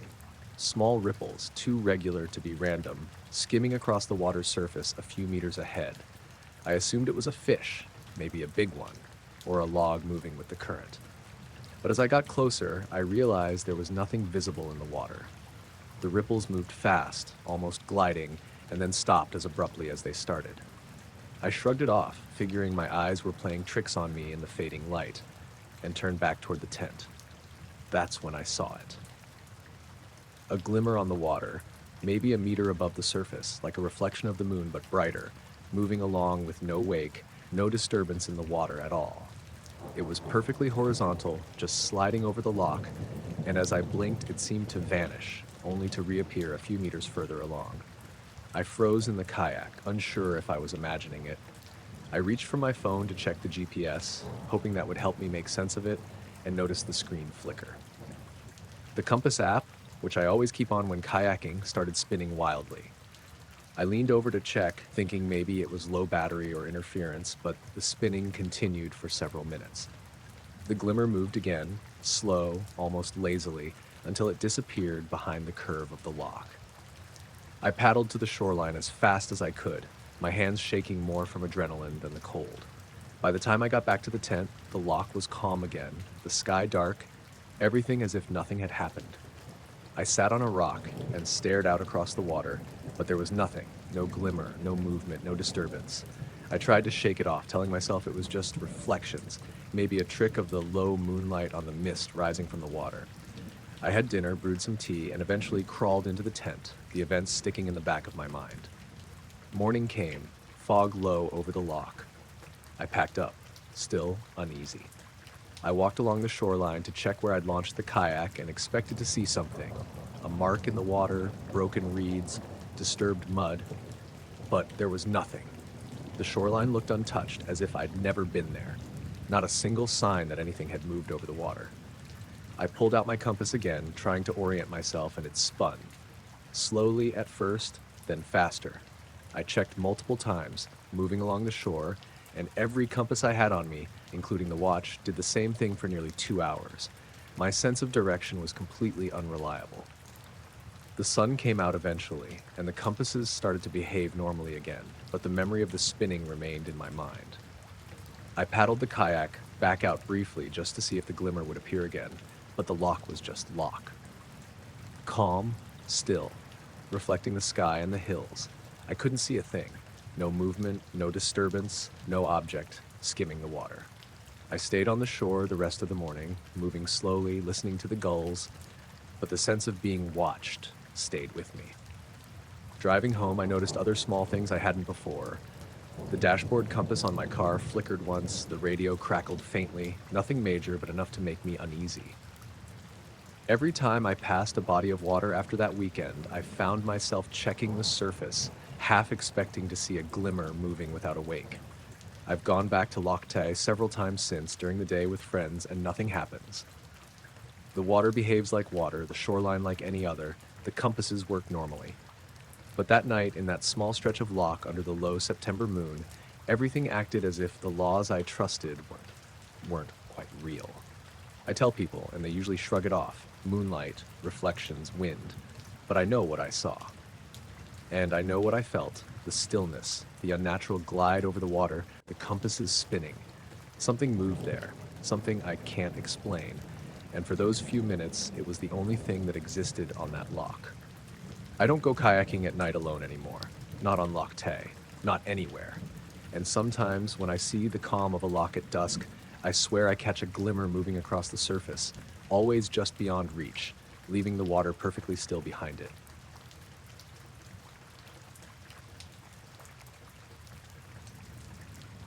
I was heading back from work around 10 that night, late October, the wind off the Atlantic already biting through my jacket. The Outer Hebrides can be like that. One minute the sky's clear, the next it's misty and full of gusts. I just finished my shift at the ferry office in Stornoway and was driving home toward Callanish, the road barely more than a ribbon cutting through dunes and crofts. The first thing I noticed was the sound, a low, steady pulse, almost like a drumbeat, but too regular to be a sea swell or wind through the tall grasses. It thumped beneath the tires and hummed in my chest when I rolled the windows down. I slowed to a crawl, expecting the noise to fade as I moved, but it didn't. In fact, it seemed to follow me along the stretch of road, coming from the dunes to my left. I pulled over onto the shoulder, fog swirling in from the sea, visibility dropping to maybe 10 meters. The pulse was clearer now, resonating across the sand. My first thought was someone had set up some sort of generator or party light in the dunes, but I couldn't see anything. No glow, no headlights, no movement. Just the sound, pulsing steady and insistent. I grabbed my torch and started walking into the dunes, boots sinking into wet sand, the smell of salt and seaweed thick in the air. The pulse seemed to lead me, drawing me further along the ridge. I kept calling out, expecting maybe some local kids, but the voice of the wind swallowed my words. Then I noticed the sand. In the weak beam of my torch, the surface seemed patterned. Concentric circles, each about a meter across, pressed down like something heavy had been balanced there. But there were no footprints, no tracks. The sand hadn't been disturbed in any natural way I could tell. My stomach tightened. The pulse didn't come from any single spot. It seemed to radiate outward, coming from somewhere between the dunes and the open beach. But no matter how far I walked or turned, I couldn't pinpoint a source. I tried to radio my sister on my phone. She lives just a mile down the coast. No signal. Even in the daytime, the dunes make coverage patchy. But tonight, it was dead. I kept walking, circling the sand patterns, torchlight catching reflections off small shells and pebbles. The pulse grew slightly louder as I moved closer to the center of the pattern, though the sand itself remained flat and undisturbed. After maybe 10 minutes of wandering, I stopped. The pulse didn't change. It was hypnotic, almost. My head started to ache a little from trying to figure out what I was hearing. I crouched down to examine the circles, trying to find a sign of machinery, a buried generator, anything. Nothing. The sand was untouched. Even the grass growing near the edge of the circle hadn't bent. Then it shifted. Not in location exactly, but the rhythm altered, subtle, like a deep note skipping. My torch flickered for a moment, a loose battery maybe, though I'd checked it before I left. I tightened my grip, and when I looked up, the fog seemed thicker, heavier, clinging to the ground. The pulse was louder now, or at least I thought so, my ears ringing in response. I backed away slowly, glancing around the dunes. There was a movement, a shadow passing just beyond the next ridge. I froze, heart hammering. It wasn't tall, not human-sized, but it wasn't any shape I could name. A trick of fog, maybe. I blinked, and it was gone. I started walking back toward the car. The pulse stayed with me, though it faded a little as the dunes opened into the road. I didn't look back. The air smelled sharper now, the wind picking up and carrying mist across the tarmac. When I got to the cab, I left the engine running. Tried calling my sister again. Nothing. I sat there for a while, feeling the pulse in my chest, like it had followed me from the dunes. Eventually, it receded into the background, absorbed by the wind and the sound of the road. I drove home carefully, headlights cutting through the mist. Everything seemed normal again. No unusual lights, no shadows moving in the periphery. The pulse didn't return. At home, I checked the dunes from my window across the road. The fog had lifted a little, and the sand was just sand. No patterns, no circles, just the faint glow of the moon on wet grass. Over the next few nights, the pulse came back once or twice, always low, always rhythmic. I never went out into the dunes again. Neighbors mentioned hearing it too, but no one had an explanation. Sometimes in the quiet of the night, I swear I can feel it under the floorboards or in the vibrations of the house when the wind comes off the sea. Not constant, just enough to remind me that something had been out there, something I couldn't name, something that had left patterns behind but no trace of itself. I tell people it was probably some strange atmospheric thing, or the wind hitting the dunes in an unusual way. Makes sense, right? But the patterns, the sand, and the way the pulse followed me, that part I can't explain. I'm careful driving past the dunes now. I glance toward the beach every night when the wind picks up. Sometimes, just for a second, I swear I can hear it. The low, steady thump moving across the sand, waiting.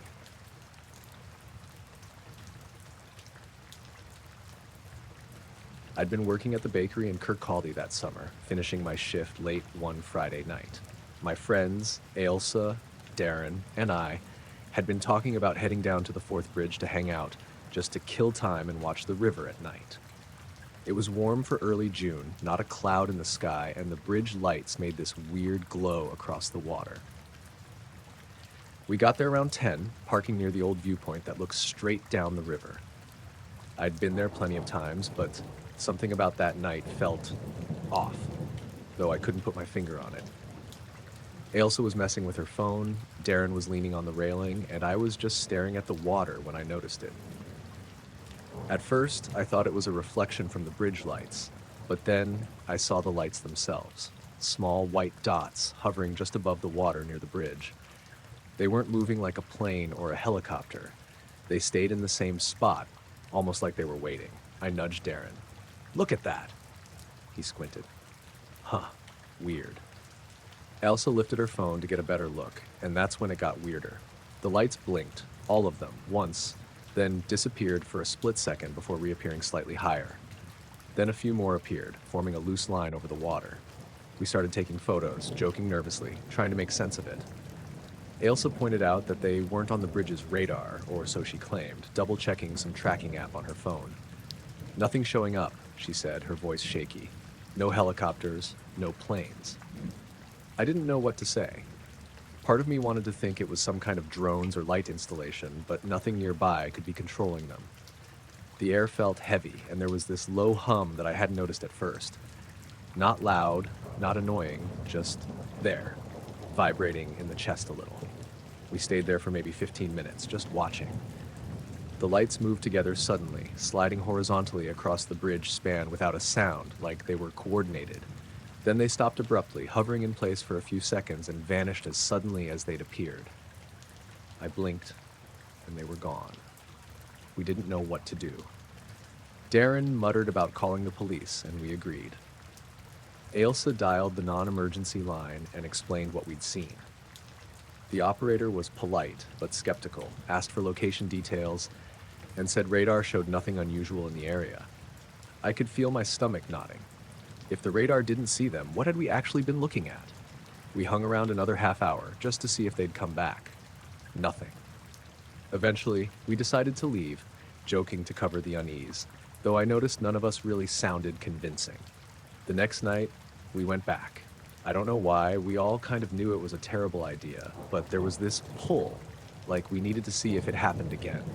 The bridge looked the same, the river calm, the city lights sparkling, and then the lights appeared again, in the exact same formation, same behavior, same blinking and hovering. I remember my throat going dry as I whispered to Elsa, "They're back." Darren tried to get a video this time, but as soon as he hit record, the lights flickered like static, like the camera itself was interfering, then reappeared a few meters higher. I glanced at the river and noticed something strange. The surface looked slightly off where the lights hovered. Ripples that seemed too regular to be random, disappearing when the lights moved. We stayed longer this time, trying to track them, but I noticed that every few seconds, the lights would twitch, not like a natural movement, more like they were aware we were watching. I couldn't shake the feeling that they were observing us too, just as we were studying them. Eventually, we gave up. It was late, and the hum had grown just enough to be uncomfortable. We packed up silently, the walk back to the car tense. No one spoke until we were halfway down the path. Then Ailsa muttered something about needing to forget the whole thing. I think Darren and I agreed, but I didn't want to. I didn't want to forget because I needed to understand, and I knew that wouldn't happen anytime soon. I tried looking online afterward, seeing if anyone else had reported anything over Fife those nights. A couple of vague mentions, nothing substantial. Friends and family laughed when I brought it up. I couldn't blame them. It sounded insane, but I knew what I saw. Lights moving impossibly, behaving like nothing I'd ever witnessed, with that low hum underneath. Weeks later, Darren said he drove past the bridge around midnight, just on a whim, and saw them again. He didn't call anyone. I didn't see them again, not really. But sometimes, when I'm walking home late or looking out my apartment window, I swear I see a tiny flicker over the water, hovering for a second before disappearing. It's been months. I keep thinking about the way those lights moved, how they seemed almost intelligent, and how utterly calm and silent the night around them was, despite the weird tension in the air. I don't know what they were, or if they'll ever come back, but every time I cross the fourth bridge now, I glance up at the water and wonder.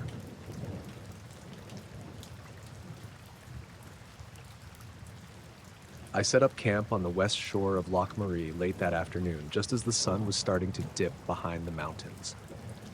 I'd taken the old road from Aknasheen, the one that narrows to barely a single lane and snakes between thick pine forests and peat bogs. I liked the drive for its quiet, no tourists this far out, just the smell of wet heather and the occasional sheep on the shoulder. I was there mostly for the sunset.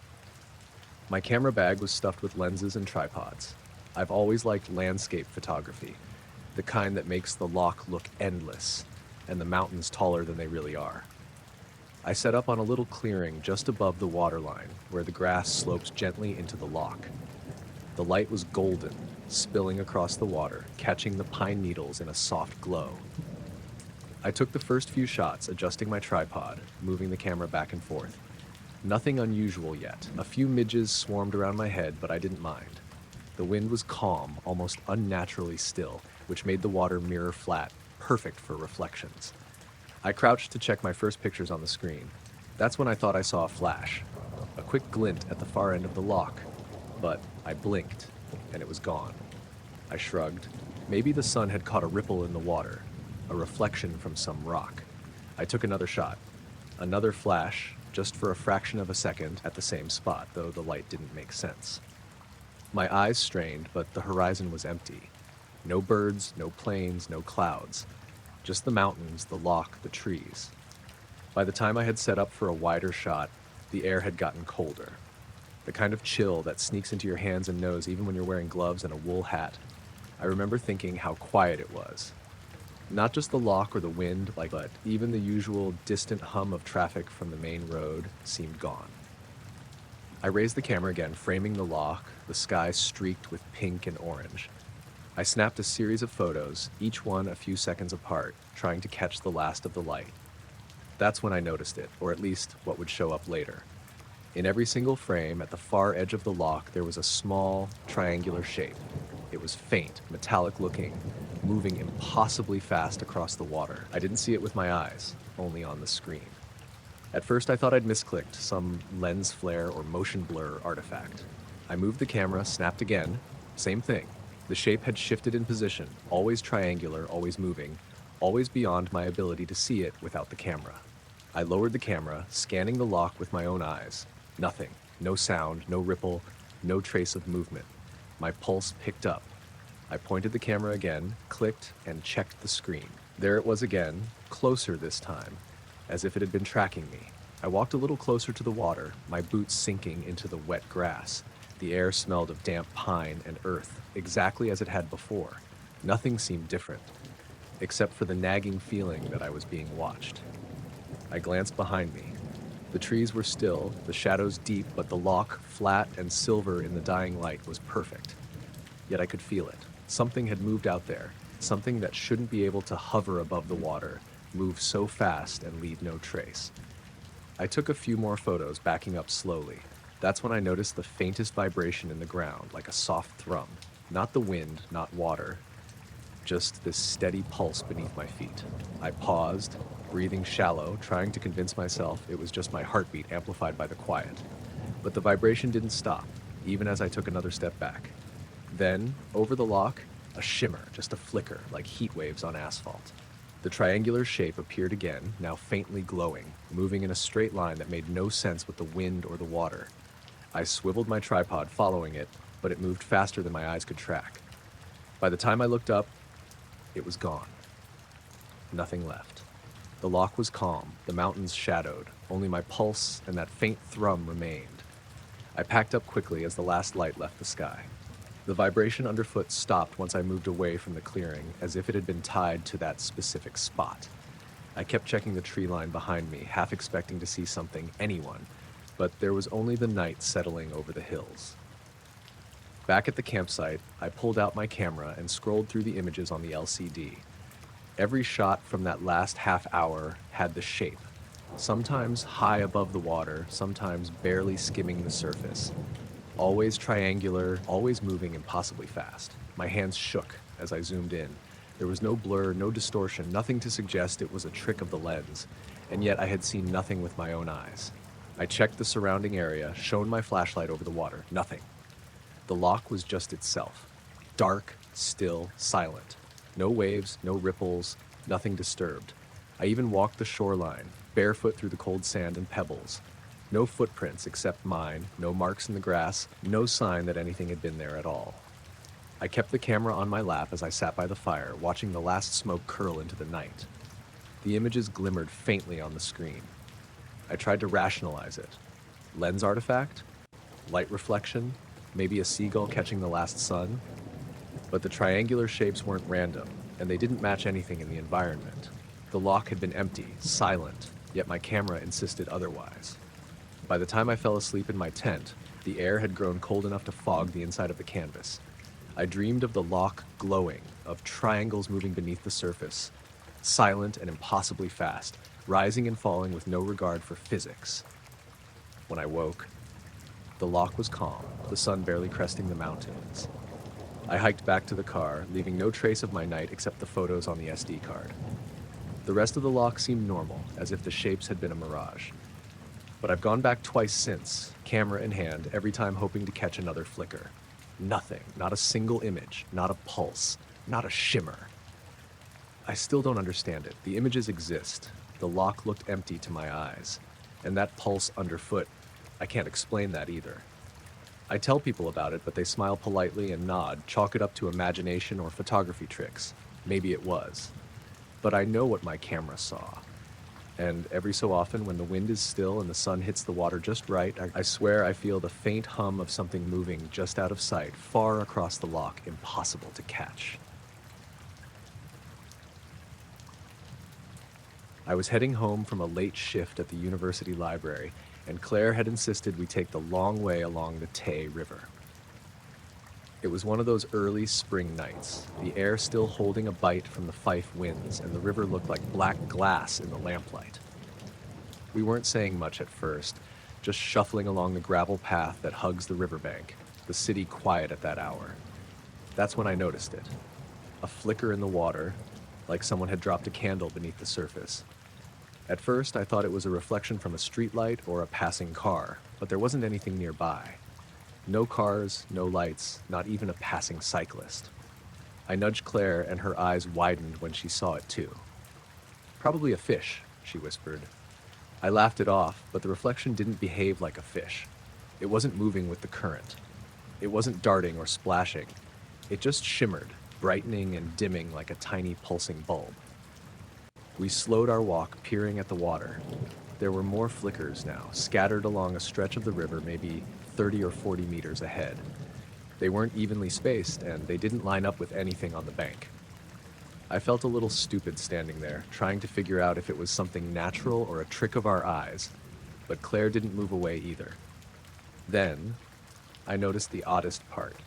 The reflections weren't tied to anything above. No streetlights, no lampposts, no passing boats. I lifted my head to scan the skyline. The riverbank was empty, the city dark except for a few distant windows glowing yellow. There was nothing that could have caused the patterns on the water. One of the reflections moved. not across the water with the current, but as if it was observing us. I swear it shifted toward the path where we were standing, staying on the surface of the water, flickering faster now. My stomach tightened. "Do you see that?" I whispered. Claire nodded, gripping my arm. The reflections began to form shapes, small geometric patterns. Squares, diamonds, circles, fleeting as if they didn't want us to focus too long. I tried to convince myself it was just our eyes playing tricks in the dim light, but the shapes repeated, like they were deliberate. We backed a step, and the flickers followed, sliding across the surface without changing the river's flow. I felt my chest tighten, my hands clammy. I reached for my phone to get a flashlight or maybe even record something, but the screen was dead. Not low battery dead, completely unresponsive. I shook it. Nothing. The flickers didn't pause. I tried calling out to see if anyone else was nearby, but my voice sounded small, swallowed by the night air. The water shimmered again, brighter, then dimmed, forming a long line stretching further upstream. I could see the surface ripple, though no wind touched it. For a moment, I thought the river itself was moving against the current. Claire tugged my sleeve. "Maybe we should go," she said. I agreed, but as we turned, the reflections shifted toward us, keeping pace. Not fast, not threateningly, but steadily, like someone had painted the light across the water with invisible brushes. Every time we looked directly at a point, it would dim or vanish, only to appear elsewhere seconds later. We reached a small wooden jetty. I wanted to get closer, maybe see if the water was disturbed, but something in the pattern made me hesitate. It wasn't random. It was too coordinated, like it had intent. The reflection directly below us pulsed rapidly, almost like a heartbeat, and for a moment I could have sworn I felt the rhythm in my chest. Then the strangest thing happened. A reflection lifted. No, rose from the surface. It didn't leave the water, not entirely. It hovered an inch above, flickering, and the other reflections followed suit, but none of them left the river entirely. My rational mind screamed that this was impossible, but I saw it. My legs felt weak. Claire grabbed my arm, whispering that we should leave. I nodded. As we stepped off the jetty, the reflections seemed to hesitate, then slide back down into the water, leaving tiny, fading ripples. I turned back once, and everything looked normal. No flickers, no lights, no ripples beyond what the wind could have made. We walked quickly along the path toward the bridge, the city lights ahead feeling impossibly safe. I glanced back every few steps. The water was calm, but I couldn't shake the feeling of being watched. The reflections hadn't gone. They were just waiting, still somehow there in the blackness under the city lights. When we got home, I charged my phone, checked all the apps, everything normal. No missed calls, no messages. I checked the river from our apartment window. The water was dark and still, nothing out of place. The next night, we walked the same path again. The river looked ordinary, the lights above normal. Nothing flickered. But I could feel it, the sense that whatever was there hadn't left. I mentioned it to a friend who works at the university physics lab. He suggested optical effects, reflections, refraction from the city lights. But he admitted he couldn't explain the pulsing, the patterns, or the way the reflections seemed independent of anything real above the water. Weeks later, sometimes when I'm alone, I think about it. The flickers, the hovering shape above the water, the way it followed us. And I wonder if it waits for people who are out at the right time, when the city sleeps and the river is black glass, waiting for the eyes to meet the light. I still walk along the river sometimes, careful now, keeping my distance. And I still glance at the water, half expecting something to shimmer, just beyond where the lamplight reaches.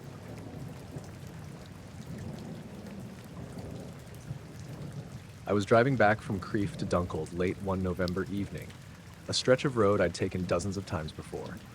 It was one of those damp, cold nights where the drizzle never really stops, and the mist hangs just above the tarmac. The A822 winds through patches of pine and open farmland, with only the occasional cottage lit up in the distance.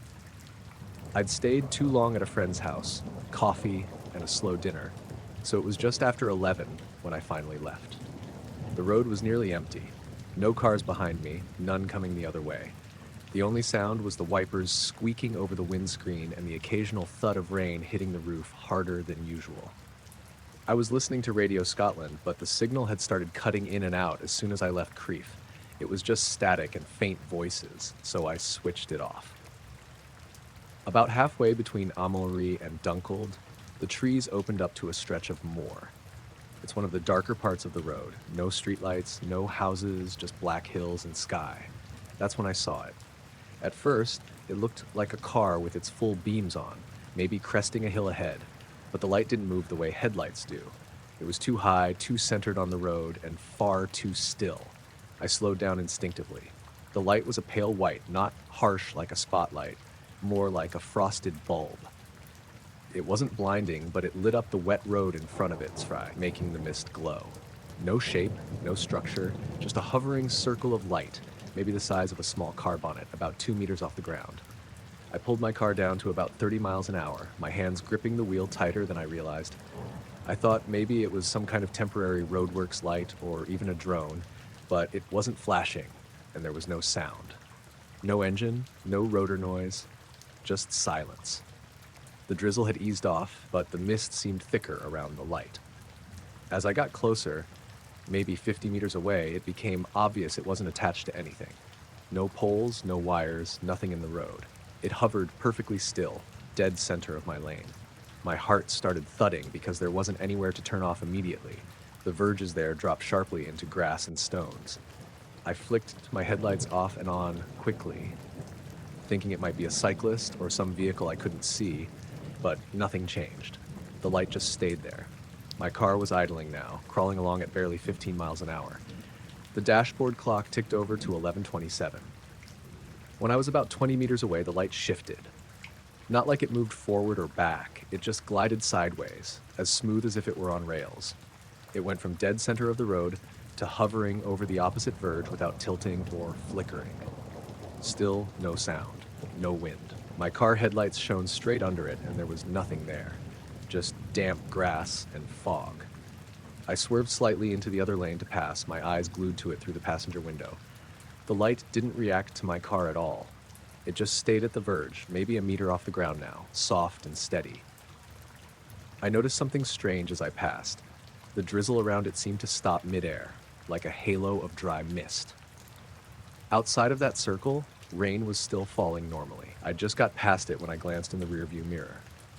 It was back over the road again, perfectly centered, like it had drifted back. My stomach dropped. I pressed the accelerator, climbing to 40, 50 miles an hour. The trees closed in again around the road. For a few seconds, everything was normal, just wet tarmac and darkness. Then, a pale glow appeared in the sky above the tree line in my mirror. At first, I thought it was my brake lights, reflecting off fog, but the glow grew stronger, almost level with the treetops. It was the same color as before, soft white, but larger now, maybe the size of a car roof. I kept glancing between the road and the mirror. The glow didn't follow directly behind me, but seemed to pace me off to the right, above the trees, matching my speed. I wound down the window a crack, thinking maybe I'd hear rotor blades or an engine, but there was nothing. Just the hum of my own car. By the time I reached the next bend, the glow rose higher, maybe 30 meters up, then just blinked out. Not like a switch flicking, more like it faded into the mist until there was only darkness again. My stomach was still tight, my palms slick on the steering wheel. I slowed a bit after that, scanning the trees constantly. Every reflective road sign looked like another glow in the corner of my eye. The radio came back to life with faint music somewhere past Dunkeled, as if nothing had happened. When I finally pulled into my driveway, I sat in the car for a while with the engine off, listening to the rain. My hands smelled faintly metallic from gripping the wheel. I checked my phone. No missed calls, no alerts. I even opened the map app to see if there had been a diversion or roadworks reported. Nothing. The next morning, curiosity got the better of me. I drove back to the same stretch in daylight. The road was wet and empty, no sign of anything unusual. No tracks, no equipment, no poles or lights. The verge where the glow had hovered was just grass and a few scattered stones. I still can't figure out what I saw. It wasn't a car, it wasn't a normal light, and it wasn't acting like any drone I've ever seen. It just hovered there, smooth and silent, as if it had been waiting in the road. Then it moved aside, rose up, and vanished. That's all I know.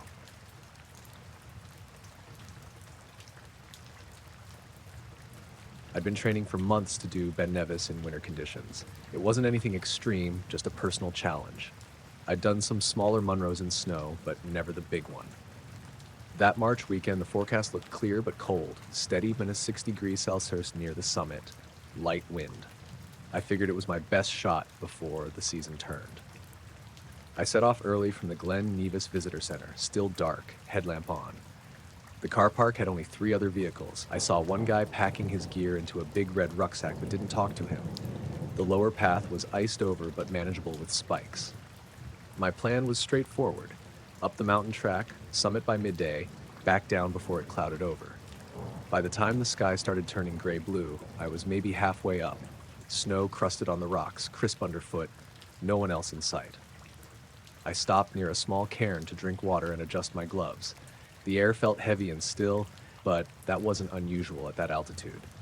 Another hour and I could see the upper plateau. Visibility was good, just a few thin clouds drifting low in the glen below. It was quiet, no bird calls, no wind gusting against my hood, just the crunch of my crampons. Then I heard something faint. Not a noise exactly, more like a drop in pressure. That sensation before a storm, but sharper. I paused. My watch showed 11:47. The sunlight was muted, and like the brightness had been dialed back slightly. I told myself it was just my eyes adjusting after looking at the snow.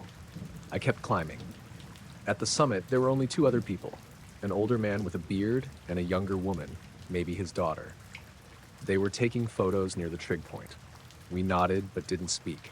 I walked to the edge to look out over the glen. The view was crisp, every ridge and shadow sharp. That's when it happened. The light dimmed just slightly, and the temperature dropped hard enough that I saw my breath fog thick and fast. I zipped up my jacket. No wind, no sound, nothing moving, but a dark shape slid across the snow.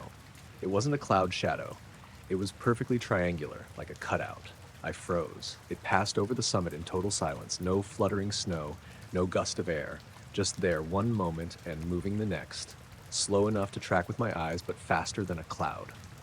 It felt like it was both above me and around me at the same time. The man and the woman stopped talking. I glanced at them. Both were staring at the ground.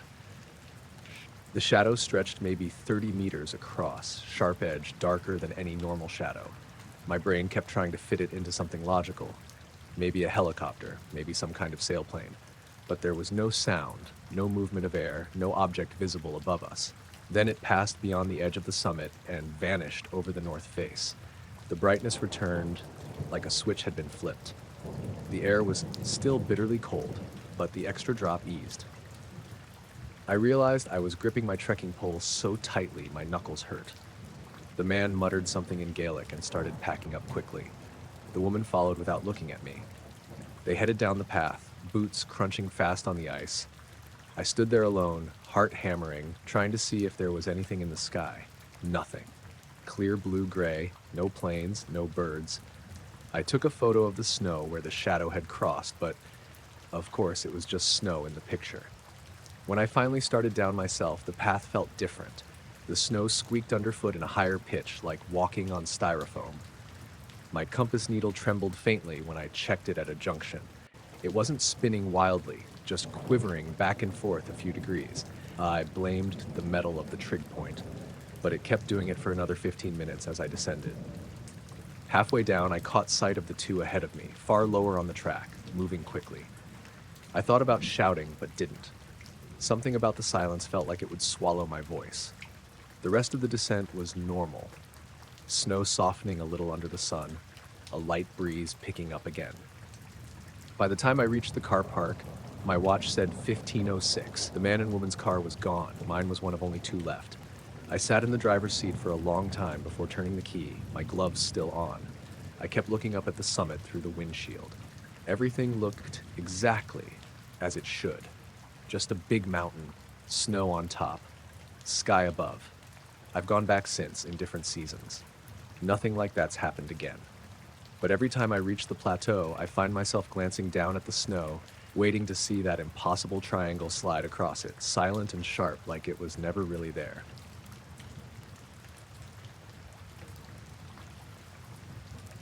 It was a Tuesday night in late November, cold enough that my breath fogged inside the cab. I'd been driving since 5 in the evening, picking up mostly short fares around the city. Around 10:30, I got a booking from Saatchi Hall Street out toward Drumchapel. Two lads, maybe mid-20s, tipsy but polite. I dropped them off near a row of flats, then pulled back onto the M8 heading east, empty back seat, meter off. Traffic was light, just a few cars spaced far apart. Sodium lights threw that dull orange glow over the tarmac, and the sky was low and heavy, no stars. My radio was on low volume. I was thinking about stopping for tea at the 24-hour place near Charing Cross.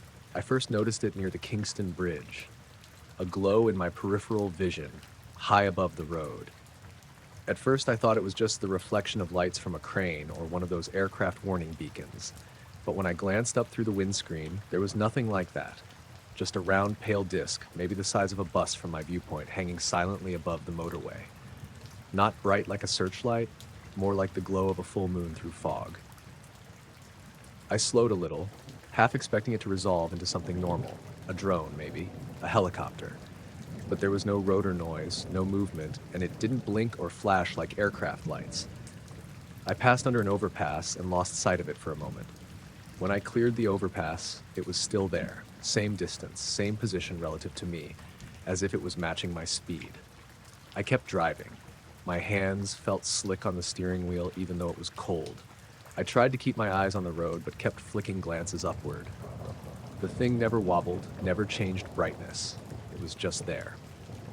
At the slip road for Hillington, I thought about pulling off, but a lorry merged ahead of me and I stayed on the main carriageway. The disc shifted slightly to the left, still above me, but now angled more toward the hard shoulder. It was low enough that the streetlights threw a faint shadow on its underside, like it had substance. No one on the radio said anything. I scanned for chatter from other drivers, but it was just static and the usual noise. When I hit the open stretch past Brayhead, I rolled down my window. The air was freezing. I leaned out as much as I dared at 60 miles per hour. Nothing. No wind buffeting, no hum, no rotor chop, just the normal rush of motorway air. I decided to test it. At the next junction, I swung off toward Clydebank, indicator on, slowing hard. In the mirror, I saw the disc glide smoothly, like it pivoted, then it blinked out. Not drifted away, just gone, like someone turned off a light. My heart jumped. I checked my mirrors again, nothing. Dark sky, orange lamps. I kept driving off the ramp, hands shaking slightly. At the roundabout, I went all the way around and rejoined the M8, heading back east. Half hoping to see it again, half hoping not to. Nothing. When I reached the 24-hour cafe, I pulled in, parked, and sat with the engine running. My dash cam light was blinking. I pulled the SD card right then and there, went inside, ordered tea. My hands were still trembling enough to spill some when I poured milk. Later at home, I loaded the footage onto my laptop. Clear video of the motorway, cars, streetlights, no disc, no glow, not even a hint of overexposure, just empty sky. I phoned another driver I know, Scott, who'd been on the same stretch around the same time. He said he'd seen nothing unusual. No calls to the control room about strange lights either. The next night I drove the same road again, same time. Nothing. Normal traffic, normal sky. I still drive nights sometimes. I always glance up when I'm on that part of the M8, half expecting to see that pale disc sliding along silently, keeping pace with me, waiting until I turn off before it vanishes.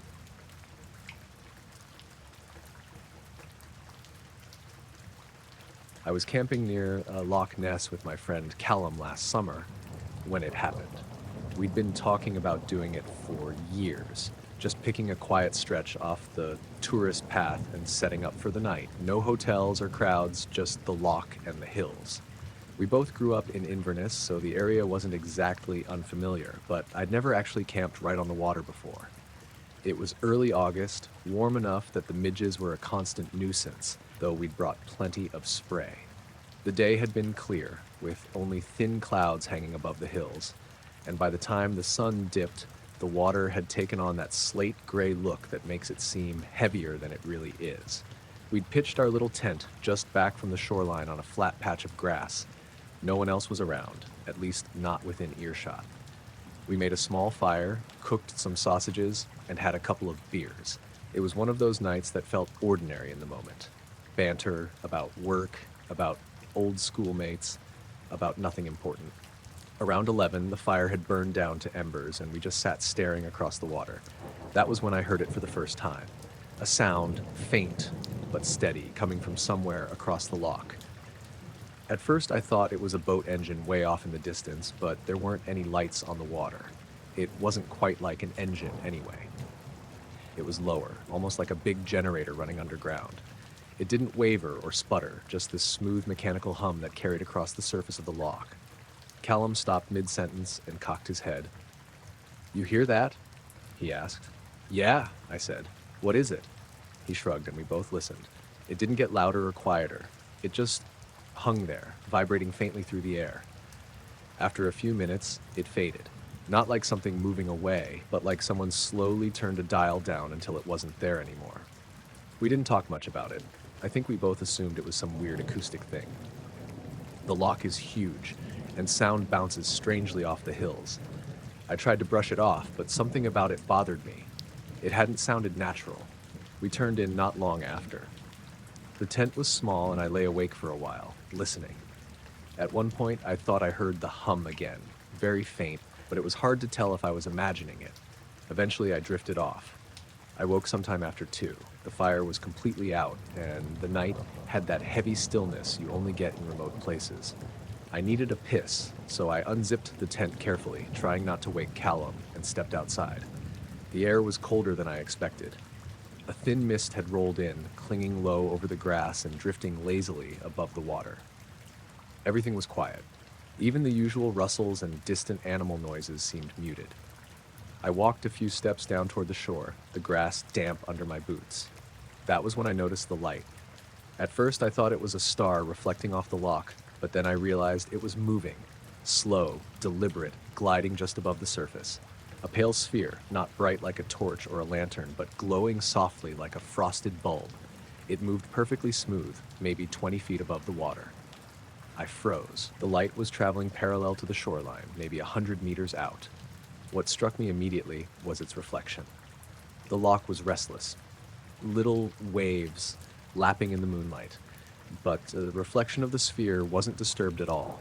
It floated like a perfect twin, gliding across a mirror instead of water. I crouched without thinking, as if that would make me less noticeable. My breath felt too loud in my chest. The sphere didn't flicker or wobble. It didn't make a sound. The only noise was the faint slap of water against rocks at the shore. Then the hum started again, not faint this time. Clear, low, resonant. It rolled through the air and seemed to press against my skin, not painfully, but insistently, like standing too close to a bass speaker. The sphere slowed. I can't explain why, but I felt completely exposed. Not just watched, like it knew I was there, crouched in the mist with my boots sinking into the wet ground. I glanced back at the tent. I could have woken Callum, but I didn't want to move, didn't want to make a sound. The hum was steady, almost hypnotic, but underneath it was this prickling dread I couldn't shake. The sphere drifted a little closer to shore, maybe 50 meters out now. I realized I'd been holding my breath. Then, without warning, it dimmed. Not gradually like a fading lamp, just a sudden softening, as if someone had turned the brightness down in one motion. The reflection stayed just as sharp, unbroken, a second sphere moving on invisible tracks. And then both were gone. No fade, no drift into the mist. 1 second they were there, the next they weren't. The exact instant they vanished, the hum cut off. The silence afterward was so complete it made my ears ring. I crouched there for what felt like minutes, staring at the spot where the sphere had been, waiting for the hum to come back, but it didn't. Eventually I forced myself to stand and walk back to the tent. My legs felt shaky. Callum was snoring inside, oblivious. I lay down next to him, eyes open, heart still hammering, and stared at the nylon ceiling until morning. When he woke, I told him about it. He laughed at first, thought I was winding him up, but when he saw I was serious, he just frowned. Said maybe it was a drone, though he admitted he'd never heard one sound like that. He asked why I didn't wake him, and I didn't know what to say. I still don't. We packed up not long after breakfast. The mist had burned off, and the loch looked ordinary again, rippling calmly under the sun. Nothing out of place. I haven't been back to that spot since.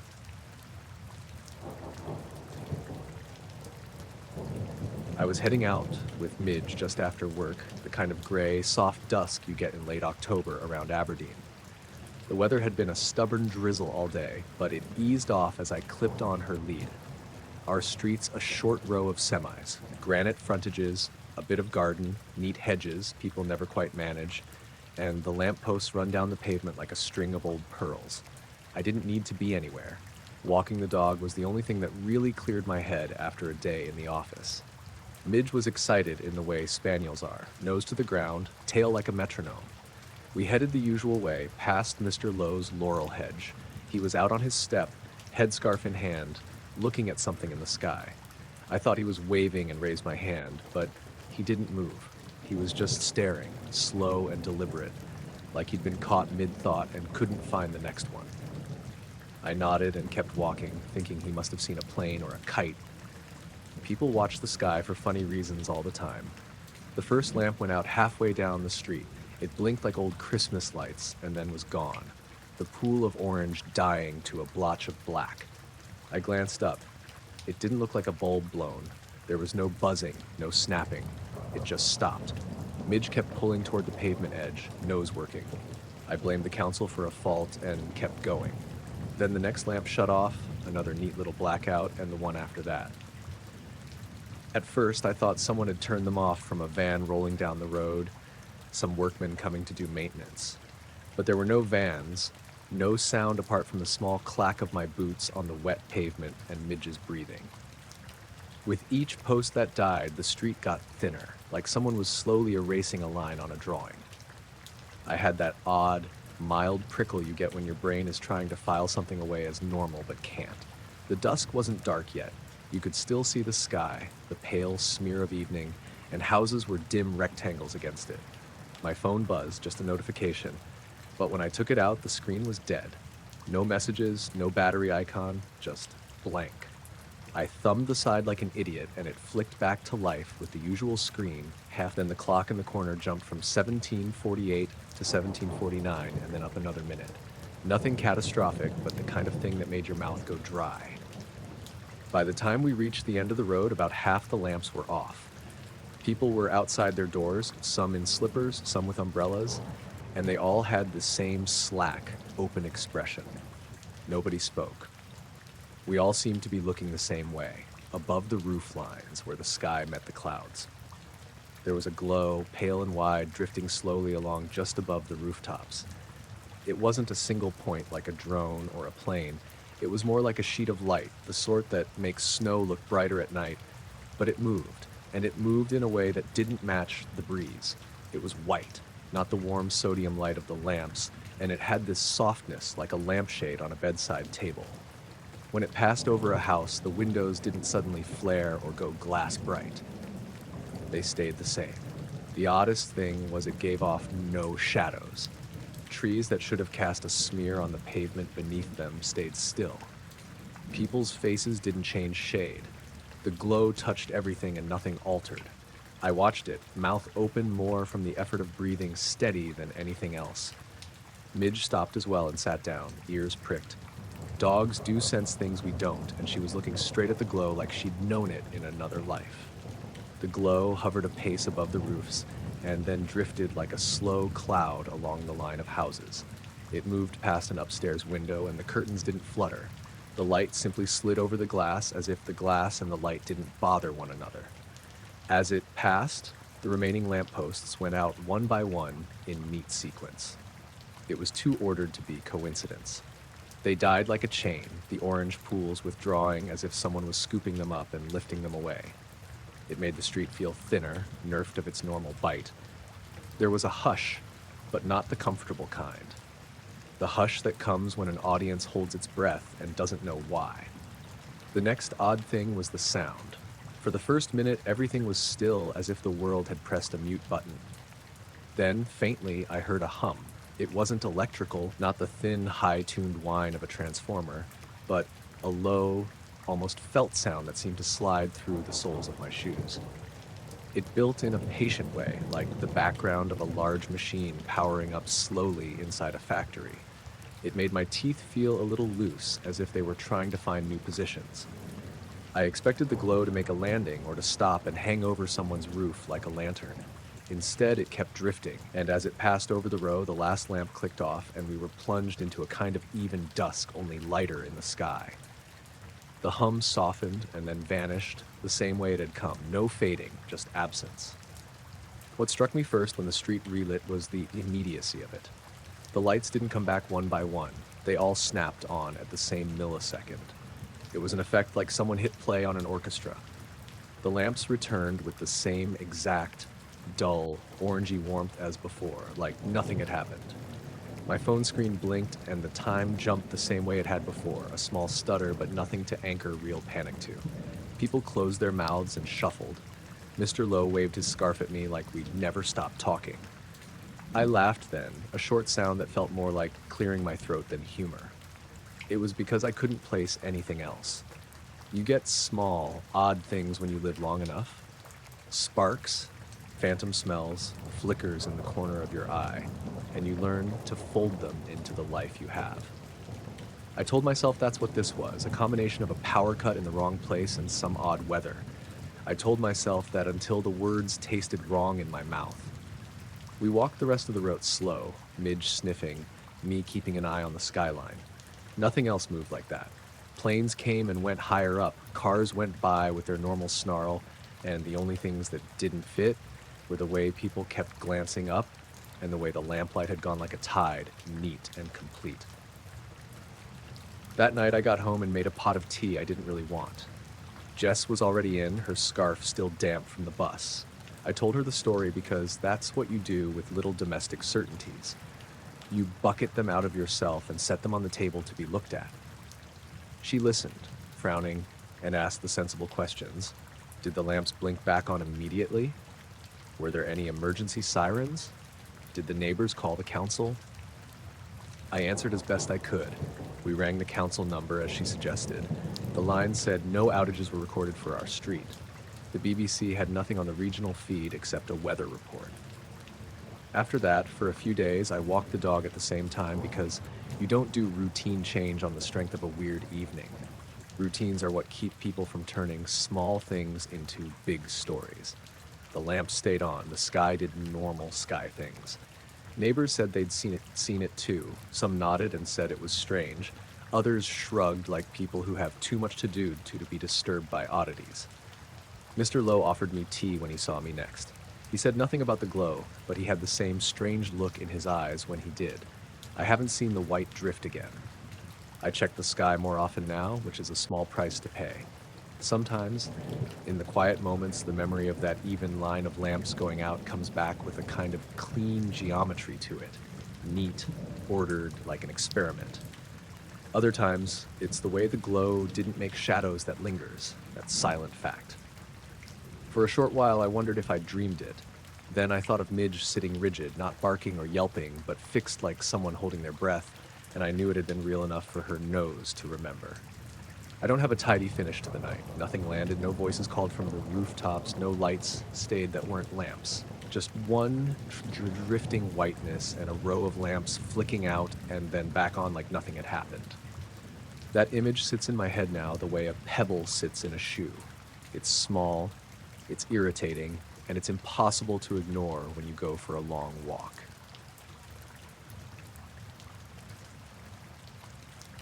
I woke before my alarm because Bertie was whining at the bedroom door in that thin, urgent way he does when something's wrong out in the yard.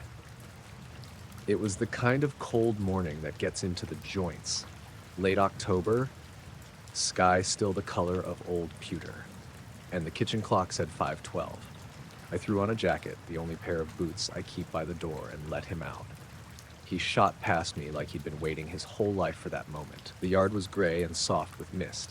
Normally at that hour, I'd hear the cattle shifting in their field, low pulls and rumbles that mean the herd's comfortable. This time it was quiet, too quiet, the sort of quiet that hangs in your teeth. The only sound was Bertie's nails on the flagstones and the water dripping from the eaves. I called out, "Callum," because he's the one who usually stirs at the same time I do and grumbles about tea. No answer. I put the kettle on for myself instead because there's no point worrying the dog. Bertie nosed at the kitchen door and then became rigid. tail tucked, ears forward. He wouldn't go into the yard. That was odd. He's not a coward, but he's smart in a way that makes you listen. When I opened the back door to the field gate, I saw them. Every one of the cows lined up along the fence, backs to the paddock, faces pressed through the wire toward the sky. They were packed tight, like people at a queue, not scattered around munching as they should, and their heads were all tilted up with their mouths closed. Their eyes had that glassy, fixed look animals get when they're startled by something bigger than you can name. A couple of calves were huddled under their mothers' bellies, trembling. I stood on the gravel for a long second, trying to tell myself the sensible things. Foxes? A badger? Maybe a silent van idling on the road? None of it felt right. The mist sat lower than usual, the field itself a smudged patch between hedgerow and fence. I could hear a faint thrum, not loud, not like a machine, more a vibration in the damp air. It tugged at my chest the way the first cold does. "Hey," I said loud and useless. Birdie barked once, short. The sound didn't stretch far. The cows didn't move. They kept watching, chewing air, staring. I pulled my wool cap down and took the long way round to the gate so I didn't spook them. Because if cattle spook unexpectedly, it's trouble. As I got closer, I realized the birds were missing. The hedges that usually stuttered with sparrows and starlings were empty. No house martins flitted over the yard. Even the usual wood pigeon that nests in the sycamore wasn't calling. In a place where birds are the first clocks, it felt wrong for them to be absent, like someone had asked them to step out of the script. Near the gate, I heard a different sound. Something like a pulse, slow and patient, coming from above the field. I looked up. The mist thinned a touch, and there, hovering maybe 30 feet above the pasture, was a pale glow. It wasn't bright, you could look at it without needing to squint, but it pulsed in a steady beat, like a slow, distant lantern being ruffled by a hand. It gave off no heat that I could feel. The hairs on my arms stood up, which is always a stupidly obvious thing when you realize your body is being asked to do something before your brain has agreed. When I lifted my phone to take a picture, the screen lagged. The camera app opened with a sluggishness I don't get even with old phones. The shot looked wrong on the display, grainy where the mist should soften the image, and the glow in the sky appeared as a pale smear rather than a neat source. I snapped a couple anyway because I suppose that's what you do, the same reflex that makes you film a crash from the side of the road.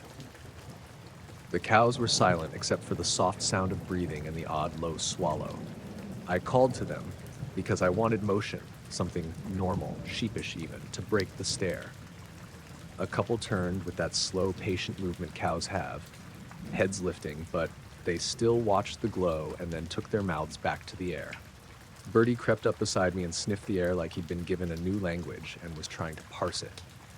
The pulse of the light slowed, then sped up, and each change seemed to press against my chest. I know that sounds theatrical, but there's a pressure in the gut you can't argue down. It wasn't a sound so much as a rhythm you felt. If I put my hand flat on my thigh, I could feel it like someone hammering a soft fist. I thought about getting the old tractor. Heads are better than phones for moving cows if you need to prod them along. The tractor was outside the shed, cold but loyal. I went to the door and the shed light came on for a second like someone had bobbed past the switch, then off again. I hesitated. The glow above the field didn't change.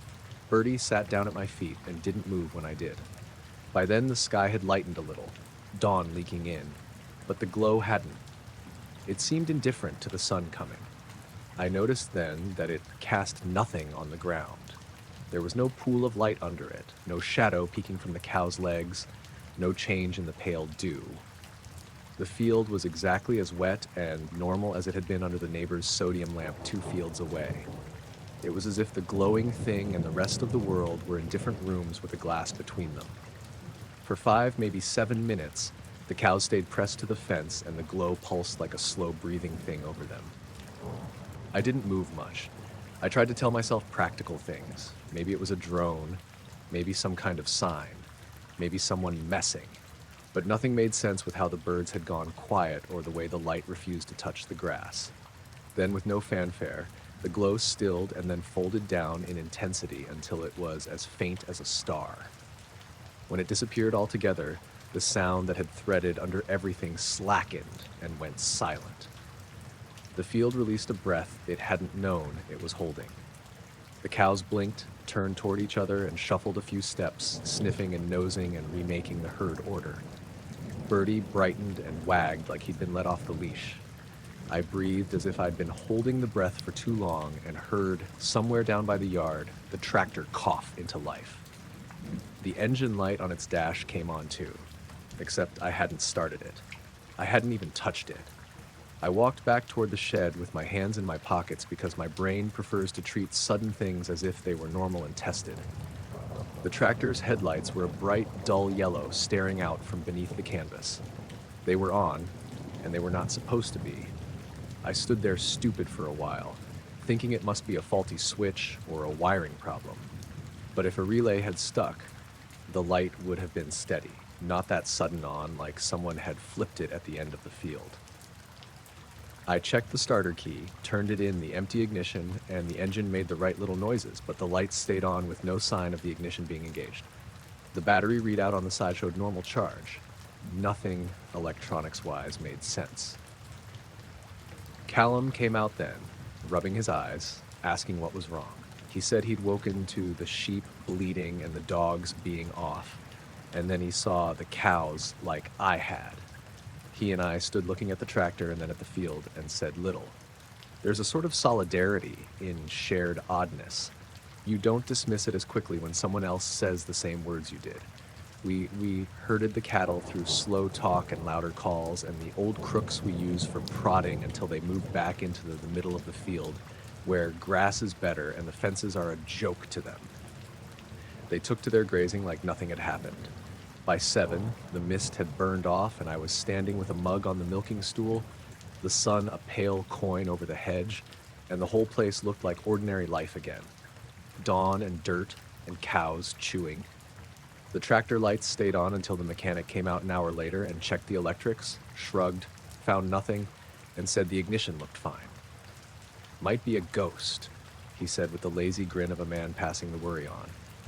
We laughed, because what else do you do? We swapped sensible reasons, and then said nothing that would start the long game of telling. I don't have a clean end to this. The cows are the same cows, unbothered by my questions. Birdie sleeps at the foot of my bed like a small guardian. I tell visitors the practical things, faulty wiring a prank, and my voice wants to be sure. Part of me keeps thinking about the way the birds left, about the pulse under the air that made my teeth feel strange, about the glow that didn't touch the grass. I can explain a lot of the world with wires and weather, but that morning left a finger of doubt I can't quite nail down. I went back out the next day, looked up at the sky until my neck ached, took a few photos, checked the radio for static. Nothing came of it. For a while, I kept the tractor key on the hook rather than the ignition because small rituals feel like a bandage. Life went on. Milk to the byre, fence posts replaced, the mare foaled exactly when she should. But sometimes, in the quiet before the kettle boils, I catch myself watching the sky and thinking of cows lined up against a fence, watching something I couldn't see with my camera and couldn't pull into any familiar box.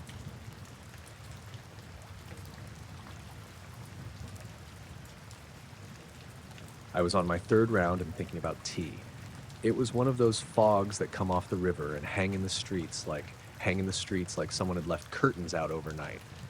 Thick, low, the kind that makes the world feel smaller. My van's parcel bay was half full, the scanner still on my belt, and I'd done the usual run through the warehouses and flats down by the waterfront. Most of the city had emptied for the night.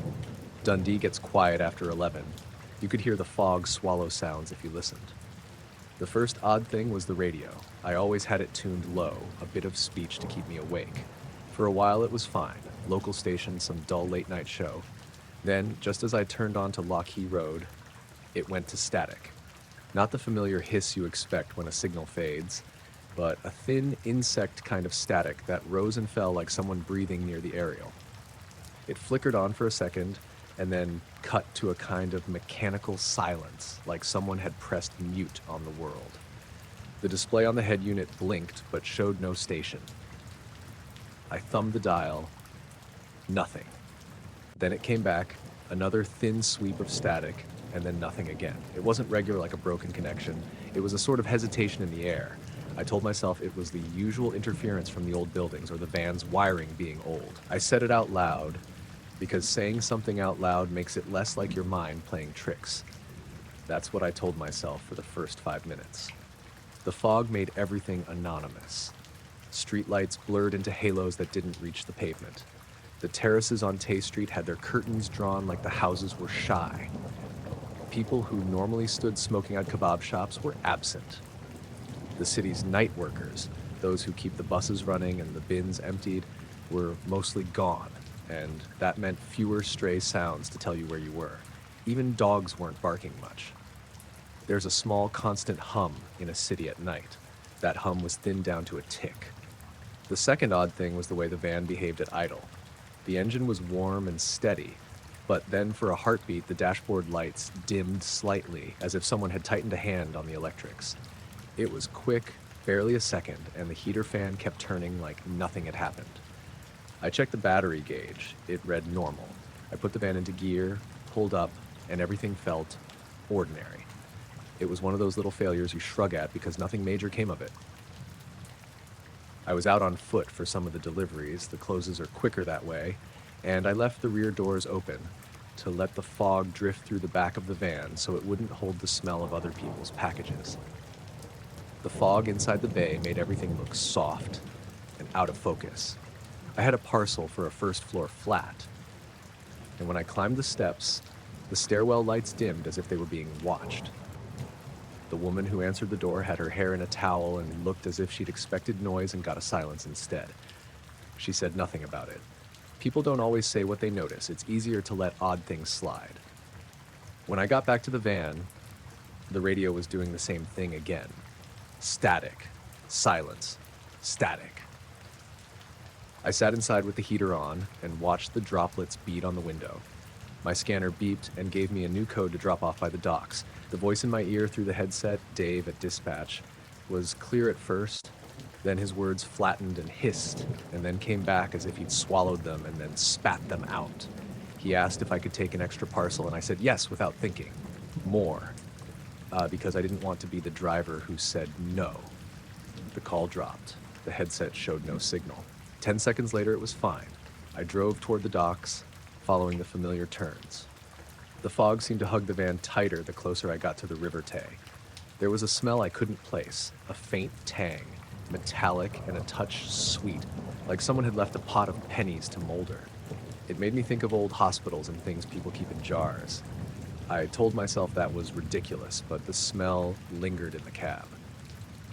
Near the old B-listed warehouses, the fog thinned for a second and I saw a pale light hovering over the rooftops.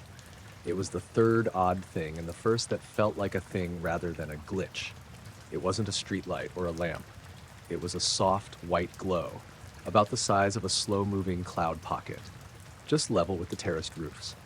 It floated without motion, not bobbing with the wind, just sitting there like a lantern hung in the wrong place. I pulled over, because you pull over when you see something that isn't a thing you usually see, mostly because that gives you a chance to look without being foolish in a heap of traffic. There wasn't any traffic. The pause was brief, but the glow remained, an odd bead over the rows of houses. No sound from where it hung, no hum, no drone. There are nights when the fairy lights shine and sound can travel, but this wasn't that. The roofs below were dark, windows closed, and the glow didn't seem to touch any of the slate tiles. It simply sat in the fog, quiet and unmoving. The radio went to static again, like someone had drawn a curtain. And then the strange, small thing happened. When the glow shot upward, it did it so quickly it made my stomach go light. It shot straight up through the fog like someone had hoisted a wand from the ground. It didn't arc or leave a streak. It left a line of clearer air and then it was gone, up into the cloud layer and out of sight in a heartbeat. There was no sound at all to match that speed. No wind gust, nothing. It was as if it had entered a different room above the fog. The radio cleared. The bass line of the late-night show came back like a curtain being pulled aside. Dave's voice, full and steady, came through the headset asking where I'd parked. I answered, chest too quick, and he said he thought he'd lost me for a second because his screen showed me stopped in a place with no GPS signal. My hands were shaking, and I told myself that was nerves, nothing else. I was surprised how automatic the clearing felt. 1 second broken, the next perfectly fine, like someone had flicked a switch. I finished the last deliveries with my hands on the wheel like a man holding onto a rope. The city hummed again, that city hum that says nothing very dramatic is happening. Somewhere a pub door banged, and a bit later a taxi rolled by. I stopped for a coffee from a late-night van on the corner, and the two guys there were laughing about a football match. They hadn't seen anything in the fog, or if they had, they said nothing. You get that a lot. People choose not to mention the weird while it's happening. It's easier to compare notes later with someone who's been awake the same way you have. On the way back to base, my dash clock misbehaved. It skipped 30 seconds and then settled. My phone, which had been on 10%, showed battery as normal again. Small things went slippery. The scanner showed a missed scan that I later found in the back of the van. The route that should have taken me 15 minutes took 17. You add these up, and the number on the page is still small, but they leave a taste like pennies on the tongue. I unloaded the last crates at the depot and tried to laugh about it with Kenny, who parks next to me. He shrugged and said the fog plays games when you're tired. He's right. You get tired enough, and a lot of things start to rearrange. I told him about the pale light, and he said he'd heard a rumor of drone tests up the coast. He said it in a way that was both a story and a small hope. By the time I left the depot, the fog had cleared from the main roads into a mist that would blow away by morning. I drove home with the stereo low, the same cheeky presenter talking. I was fidgety. At the lights on my street, an old man outside his house waved at me, and I waved back. His face had that look people get when they've been waiting for someone to get home. I locked up and sat for a while in the kitchen with the kettle steaming, staring at the circle of condensation on the window where the street lamp made a faint halo. I didn't tell my partner everything. I told her the bits that sounded reasonable. A radio going off and on, odd battery readings, a bright light in the fog that shot off. She made tea and nodded, the way she does when my work is being strange. She asked if I was all right, and I said I was. The truth is, I kept thinking about how quickly the light had gone and about the silence that had held right before it. I kept thinking about the immediate clarity when the radio came back. It was the clearest thing, the one reliable detail among a night of small misbehaviors. Later, I watched back the little clip I'd taken on the dash cam. The footage showed fog, the van parked, the street, and at one frame, a pale blur rising. On replay, it skipped like bad splice work. One frame with the blur, the next frame gone. The audio track had a blot of static and then clear speech. The timestamps didn't match my watch by a few seconds. It's all the kind of proof that's easy to file away and harder to explain. I slept poorly that night, waking to the sound of rain at dawn. Outside, kids were playing, and the city was doing what cities do: scraping, sweeping, opening. The fog was remembered only in little puddles and a damp smell on the washing lines. I drove to work the next day and did my rounds, the roads bright and ordinary, people back from their holidays, buses on time. But sometimes when I'm filling the kettle and the evening is like it was, low and gray, I find myself listening for static in the radio or for a soft sound under everything. Mostly I don't hear it. Sometimes, out of habit, I glance at the rooftops. The memory sits like a small unlabeled thing you keep in a drawer, precise enough to be real and slippery enough not to be pinned down.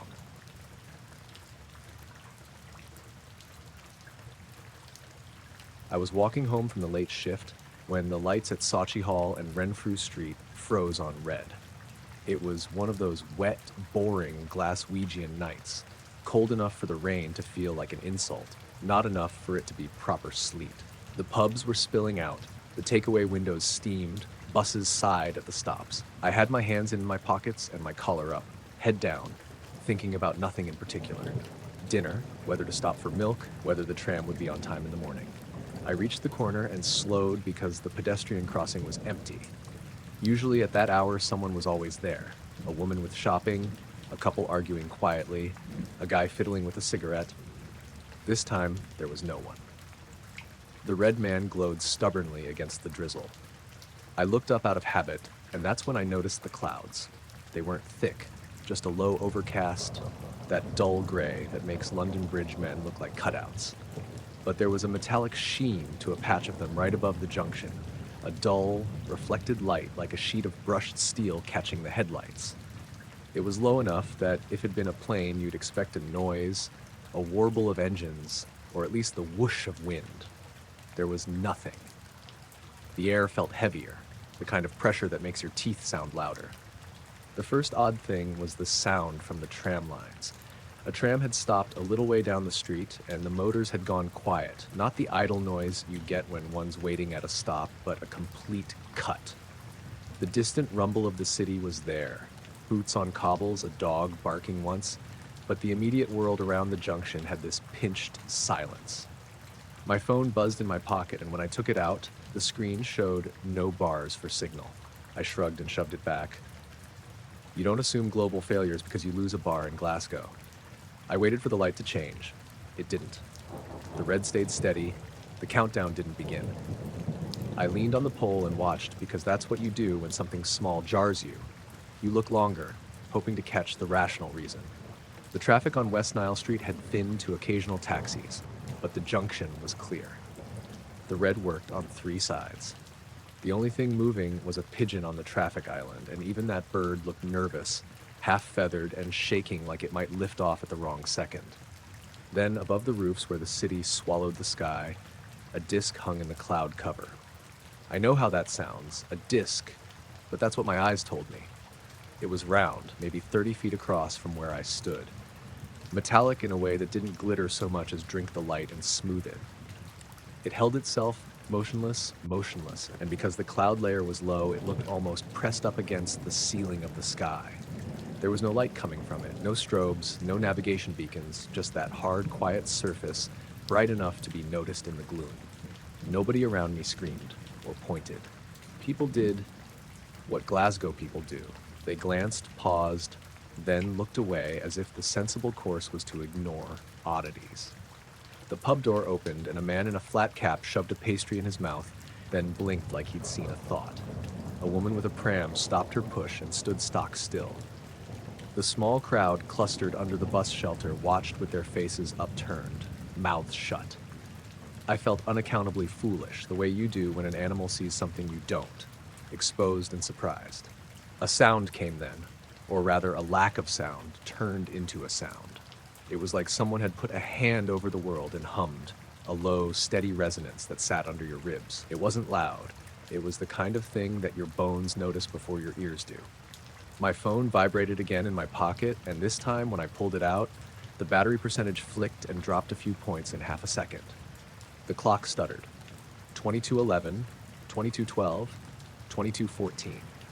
I frowned and thumbed the screen, but the time had jumped and the network icons were still blank. I fished the phone out again and switched to camera because I have the reflex.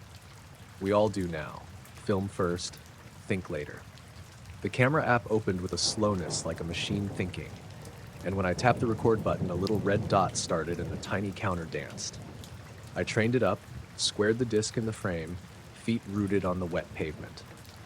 The image on the screen was grainy from the drizzle, but there was the disc, flat and matte against the cloud like a coin stuck to a ceiling. I kept filming for maybe 20 seconds. In my head, I ran through explanations. A film crew, an advertising drone, some art installation. None of them sat right with the way the light just hung there, the way the clouds seemed to loop around it without breaking, the way it didn't produce a reflection on the wet road. If anything, the ground under it looked duller, like someone had taken the contrast out of that patch of the street. A taxi near the junction, taking it slow. I watched the driver's profile as he approached. He didn't look up. His hands gripped the wheel, jaw tight, and then he eased through the red and across the intersection, engine coughing, the whole thing a small, ordinary violation. As his rear lights glossed past, the red man on the crossing stayed lit. The traffic lights showed no sign of maintenance, no rapid blinking that indicates a fault. They simply stayed red as if the world had set them there on purpose. Then the disc shifted. Not theatrically, no swoops, no vertical ascents, but as if someone had lifted it a few inches and nudged it sideways by the width of a coin. The cloud above it rippled marginally, making me think of hot air over metal, except there was no heat. I felt a tightness in my chest, a nonsense worry that I was being ridiculous and that I was also going to be late for no good reason. I zoomed the camera in further. The image jittered, a strobe of the sensor, and the disc blurred. At that moment, a single car pulled up at the lights from the opposite side, the only one waiting. A young woman in a denim jacket sat behind the wheel, head resting on the steering wheel like she dozed. She looked up once and then down again. The disc paused over the intersection, and then, before a single blade of the traffic light could turn green, it was gone. It was like somebody had erased a drawing from a wall. One frame had it, the next didn't. There was no ascent, no sound of displacement, no parting of clouds. The patch of sky returned to its unremarkable gray as if nothing had ever been there. The low hum ended with a gentle taper, as if someone turned down a radio. The lights clicked through their cycle, and the red man blinked out. The young woman in the car shifted, looked around, shrugged, and drove on. I stopped recording and watched the video back on my phone. On the screen, on the little scratched rectangle of glass, the disc was there 1 second and gone the next, exactly as I'd seen. But when I scrolled the footage frame by frame, there was a glitch where the light should have been, a smear like a bad splice. I played it again and again, and the smear was a smear. It didn't resolve into any sensible thing. The time code jumped too. The file's timestamp was 30 seconds off the system clock. The phone's battery had shimmied down another 10% in a breath. People around the junction resumed their small movements, which felt like a soft exhale after a held breath. Conversation restarted, little jokes about the weather, someone asking the time. The woman with the pram pushed on, and a man in a suit checked his watch. I stood there until my knees went numb and then walked the rest of the way home because standing still felt like asking for trouble. My feet splashed through puddles, and the city noise built back up around me like an old blanket. At home, I boiled the kettle twice and made tea the way you do when your head won't stop racing. Jess was up. She asked where I'd been, and I cheated and said late at work. I wanted to show her the video, the small slab of the night where the city had done something I had no name for. But my phone, being strange, refused to play the clip smoothly. The file stuttered and showed only static where the disc had been, even though the rest of the footage was fine. I sat there with the tea going cold, my throat full of unfinished sentences. I checked the news before bed, because you do, and there was nothing. No traffic reports, no police notices, no aviation warnings. Someone had a drone incident at a festival in the borders, and that was the nearest thing. I found myself looking at the sky from the window as if it might reveal an answer in the way a sore tooth reveals where the ache is. It was just clouds, the city orange below, normal enough to be a betrayal. In the week after, friends laughed and called me a city romantic, and a few people said they'd felt the lights hang too, but had been too busy to look. The phone file never cleaned up the smear. Every time I go past that junction now, I find myself slowing, glancing up, thinking of the way the clouds held that metallic flatness and the way everything behaved like the end of a trick. I can say what I saw, and I can show you. The film, the timestamp oddities, the battery quirks, but I can't say why the traffic light held on red or what the disc was when it chose to disappear. I just know I crossed the road on green and walked home. I was out on the water before midnight because that's when it's quiet and the fish don't mind you watching. The sky was clear for once, cold and sharp, and the tide around Oban had that slow pull that makes the boat want to sit in the same place until you force it otherwise. I'd taken the 16-foot skiff because it's nimble and because I like knowing every sound it makes. I called the harbor master on the VHF to say I was heading out, and he grunted the usual, watch the buoy, mind the kelp. And I thought I'd be back before 2. At first, nothing felt out of the ordinary. The seabed contracted and rounded beneath the echo sounder in the familiar way. The chart plotter showed the usual channel markers, and the radio had that low background company you keep on those hours. Football callers from the mainland, a weather blurb, a late DJ's voice drifting soft. I set my lines and sat with my thermos and a small torch. The town's lights smudged orange along the horizon, and beyond them, the outline of Mull was a dark shoulder. The first odd thing was small: the gulls. There should have been more of them. Squadrons that follow the boat when you're hauling, their white turning and wrinkling in the air. Instead, there were only a few, and they kept their distance in a way birds do when something's wrong with the wind. A gannet looped out past the headland and then veered off and vanished into the night like a hand pulling a thread. I told myself gulls do odd things sometimes, and that's how I left it for a while. The second odd thing was the sound under the hull. I could hear the water slap and the gentle keening of the engine, but there was another sound layered under them, a low, steady vibration like a far-off generator. It was there and not there, so subtle I thought at first it was something in my teeth. When you fish long enough, you learn to notice those things. I shut the engine to test it, and the boat went dead quiet except for the small creaks of the timbers, but the vibrations stayed, a distant thrum under the world. That made the hairs on my arms lift, the sensible kind of alert that used to get me off rocks and into harbor during squalls. I checked the wiring and the engine, the things you check because practical checks are the best counter to unease. The battery read normal, the alternator light was off, nothing blinked on the dash. The VHF squawked for a second and then went to static, long enough to be noticed, but not long enough to be alarming. When the chatter came back, it was as if someone had unmuted an adjacent room. The harbor master called to ask if I'd seen anything. I said no with a voice that sounded flat to my own ears. I moved the boat a little, cutting across the tide to a quieter patch off the reef where I sometimes drop a line jig.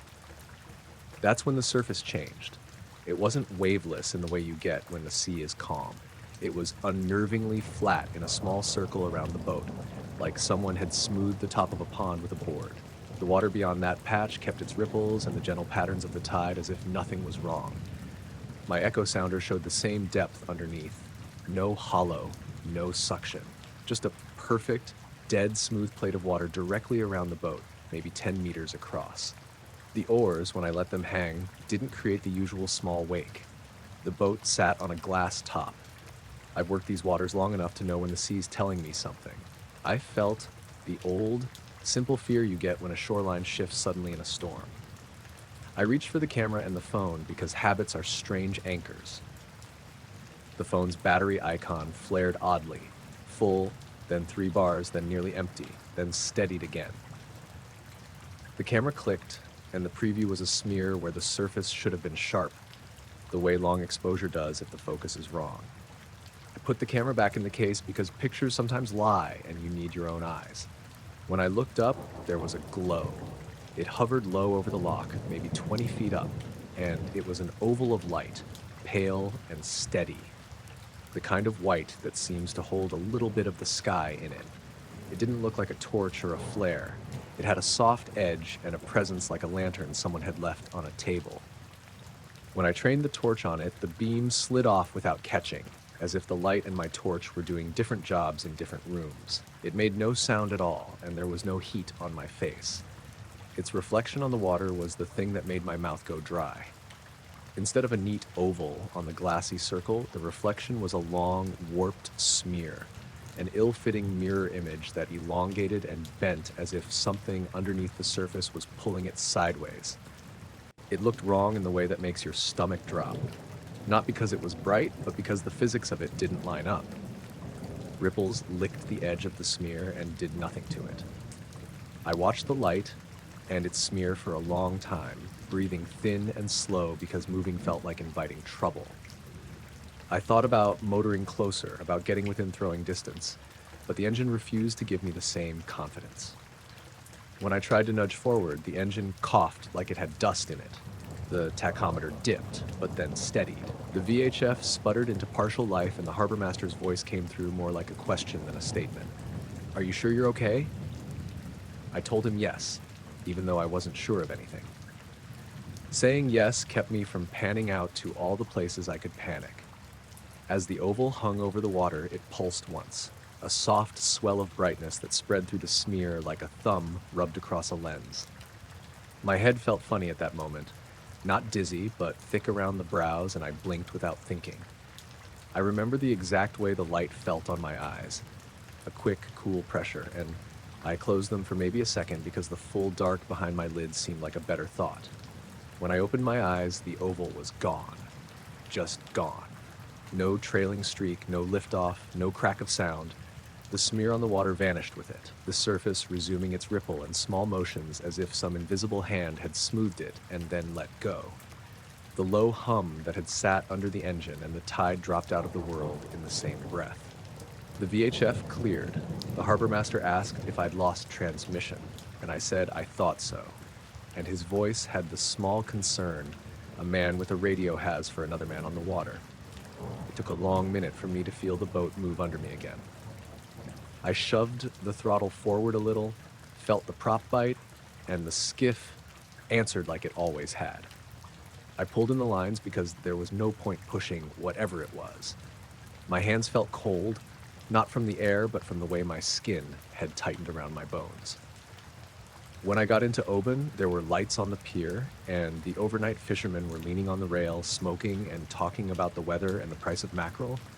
I went and told Dougie what happened because you tell someone like Dougie who knows the coastline and will give you an honest face.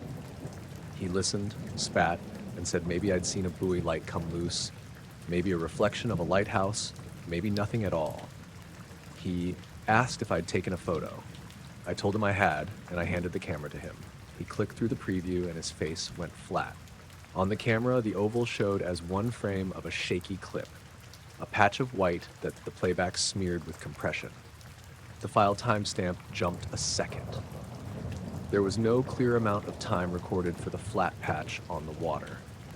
The log in the echo sounder had a neat blank for the 10 minutes that I'd been sitting there, as if the device had decided to look the other way.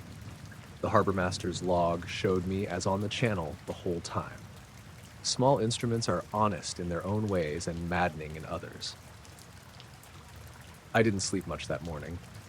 I put the kettle on, tried to make sense of the order of things like a man counting sheep. The sea was ordinary through the window, moving, breathing, unimpressed. In the days after I found myself glancing at the patch of water where it had happened, checking the charts for currents and talking to Dougie and the others until they shrugged and went back to nets and engines. People have seen weirder things, they said. Maybe. Maybe not. What stays with me is unromantic and petty and stubborn. The way the water flattened around the boat like someone had put a glass plate on top of a bowl, the smear of the reflection that bent as if the water there had a different rule, and the moment of nothing when my eyes closed and the thing ceased to be. I have the photos and the log files and the harborman's half-listening report. None of it explains the physics or tells me why the echo sounder lost interest for that slice of night. I only know that I sat alone on a small boat near Oban, watching the water behave in a way I'd never seen before, and that when I blinked, the lock went back to being a lock, and I put the skiff on the trailer and went home.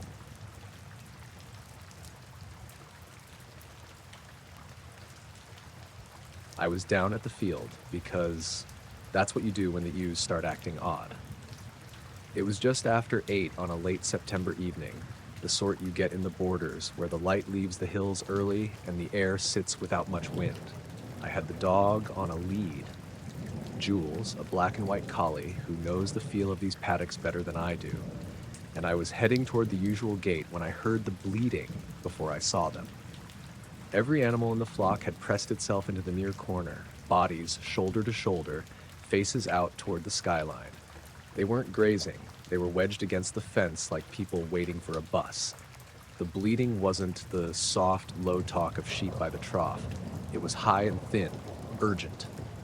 A couple of lambs were pushing under their mothers' bellies, noses working, eyes wide. I stood on the bank for a minute and tried to make sense of it. There wasn't any dog loose in the field. Jules was with me, and there were no cars on the lane, no lights from the farmyard. The hedges were still. I called the livestock because you call to make your presence known, and they kept staring at the same patch of sky, ears angled, no interest in me at all. Jules wouldn't go forward. He crouched low and whined, looking up the slope where I couldn't see anything but the first smear of cloud. He's never been a coward. He keeps the sheep in line, not frightened by much. When he tucked his tail under and back toward my boots, I felt the first honest prickle behind my neck. You learn to trust that feeling on a hill. Before the sheep turned, the day had been full of small wrong things. My old farm radio had been crackling all afternoon. Nothing new. It's a temperamental thing. But at about 6, the radio had gone to pure static for a good minute while I was fixing the gate hinge. It came back with the perfect clarity of somebody switching a channel rather than a signal fading. Then, just after 7, my watch jumped forward 60 seconds as if someone nudged it. I checked the battery, but it read fine. I put both down to old gear and late light, and the tiredness that comes from doing this work every day. As I walked to the fence, the sheep's bleats rose. They were all looking straight up, heads tilted, as if the sky had suddenly become interesting in a way it never did for them. I followed their line of sight and saw, just over the skyline of the little ridge, a dull red light. Not a flare, and not the orange one gets from a sodium street lamp. This was deeper, like the inside of a ruby, and steady rather than flickering. It hovered over the open land, level with the top of the field, and it moved so slowly I thought at first my eyes were playing tricks. It made no sound. There wasn't the mechanical whine of a light aircraft, no low hum of a helicopter, nothing. The wind was minimal, maybe a soft breath, and the light didn't bob. It slid, if you could call it sliding, in a line parallel to the hill, taking its time like someone walking and counting their steps. The pace was wrong for any plane I know. On cross-country days, you'll see planes tracing tracks between airports. You'll hear them. This thing didn't belong to those rules. I raised my hand to shield my eyes. Not because it was bright, it wasn't bright in the way that makes you squint, but because I wanted a frame. The red didn't throw a shadow or light the fence. The sheep's wool didn't catch a red hue. Their faces stayed the same, chalk and gray. The field looked normal, apart from the animals. It was as if the light and the world lived in different maps that sometimes overlapped. I took my phone out to get a photo because that's the reflex now. The screen was sluggish. The camera app opened slow, and the image came through as a smeared red blob. I tapped the shutter, and the capture took long enough that I thought the phone had frozen. When the file saved, the timestamp was off by a minute from the kitchen clock at home. Small things, but they add up when you're standing under something you can't name. Jules kept low and would not look away. Once or twice he let out a short, high bark, more alarm than warning, and the ewes reacted like a wave gone through a flock, turning, pressing closer, but their focus never left the sky. A farmer's reaction is practical. I thought of the lambing shed, of straying dogs, of the rentable drones kids fly for a laugh. I told myself any of those could be the answer, that there's always a practical thing behind odd stuff. I kept looking because you see more than you tell at first. The red light moved over the roofline of the next field, slow as a hand moving across a table. For several minutes it held that leisurely pace. It didn't blink with navigation strobes, it didn't change color. It gave off no heat I could feel despite standing there in my jacket. The sound that had been under the air all afternoon, that low hum I couldn't put my finger on, seemed to slacken, then swell in time with the slope of the light's path. I'd heard that hum earlier when I fixed the gate, and when the radio cut out, it was the same tight presence now, thin and constant as a snagged note. At one point, a car drove up the lane towards us, an old van, headlights cutting white through the gloaming. The driver's face was set in that blank way you get late at night. He slowed down and looked up for a second, and then continued on without stopping. Nobody in the van shouted or pointed. People round here tend to carry the same reserve you do. They'll wait to see if the puzzle is worth the fuss. He drove off, and that was that. I walked out into the field a little, and every step the mud clung like a protest. The flock moved slightly, but stayed in a group, pressure like a tide against the fence.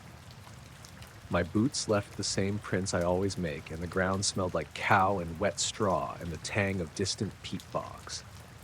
Yet while my feet knew where they were, my head kept trying to place the red thing under the sky. It didn't match anything I could name from years in these hills. Then the light went behind the next rise. It didn't speed up or arc. It simply slid until the little lump of ridge swallowed it. The change was immediate. The bleeding stopped as if somebody had snipped a thread. One instant, the field sounded like a market. The next, it was quiet in the way a house is when everyone's gone to bed. The sheep, who'd been frantic, immediately turned away from the fence and melted into the dark of the paddock, noses to the grass, rhythm returning to jaw and throat. Jules gave a single bark and then settled down, tail wagging the kind of slow wave you see when a dog's been reassured. My heart was doing the odd beat that makes you aware of having one. I stood for a long minute at the gate and watched the rise where the light had disappeared. There was no whoosh, no uplift sound, no flutter of bird wings in the air. The sky simply looked like sky again. The hum that had been under everything thinned, and then it was gone, the same way the radio is gone when someone cuts the broadcast. My phone screen rounded back to normal, the camera app responding with its usual quickness. The timestamp on the photo I'd taken was now the one the kitchen clock showed. I went back to the house with Jules at my heels. My hands were smudged from the gate hinge and my boots left a track in the yard that I'd later brush aside. Inside, the kettle sang like an old friend and my wife, Maisie, asked what I was muttering about. I told her the facts as I could. Sheep clustered, a red light. It moved slow and quiet, then it was gone. And she asked the obvious, sensible questions. Had I had anything to drink? Had I been out too long? I shrugged and made tea, because you give the sensible answers first. They're the ones that make you human again. Later, I checked the photos and the file on my phone and the camera card. One of the phone pictures had a red smear, another showed the empty rise. The timestamps were, by then, an inch apart from the kitchen clock, but then aligned if I let the devices sit for a while. You can go mad trying to make the electronics line up with your memory. I'm not going to pretend I've got a notebook of perfect proof. I don't. I've got a smear on a photo and a field of sheep that decided to press into a corner for reasons I can't stitch into a familiar pattern. I put the lambs away that night and locked the gate as I always do. The sheep were calm, chewing their cud like nothing had broken the world. I lay awake for a while listening to the house settle and thinking of the way the light had moved. Too slow for a plane, yet steady as a thing that belonged to no map I had. In the end, I told myself what I've had to tell myself before. These hills are full of small mysteries, and let that be enough for the night. In the morning, the sky was sharp and pale. The ridge looked ordinary, stubborn, as if it remembered nothing. The sheep were back to their usual scatter about the pasture, and Jules had his breakfast with the casual hunger of a dog who'd done his job. But when I walked the fence line, I kept glancing up at where the light had been, expecting the same open sky to be unremarkable and worrying all at once that something had passed over us that wasn't meant to be named. I don't have an answer. I just have the memory of the sheep's pressing and the sudden silence when the light went behind the hill, and the stubborn fact that I'm a man who does his rounds and came in at dawn to make another pot of tea.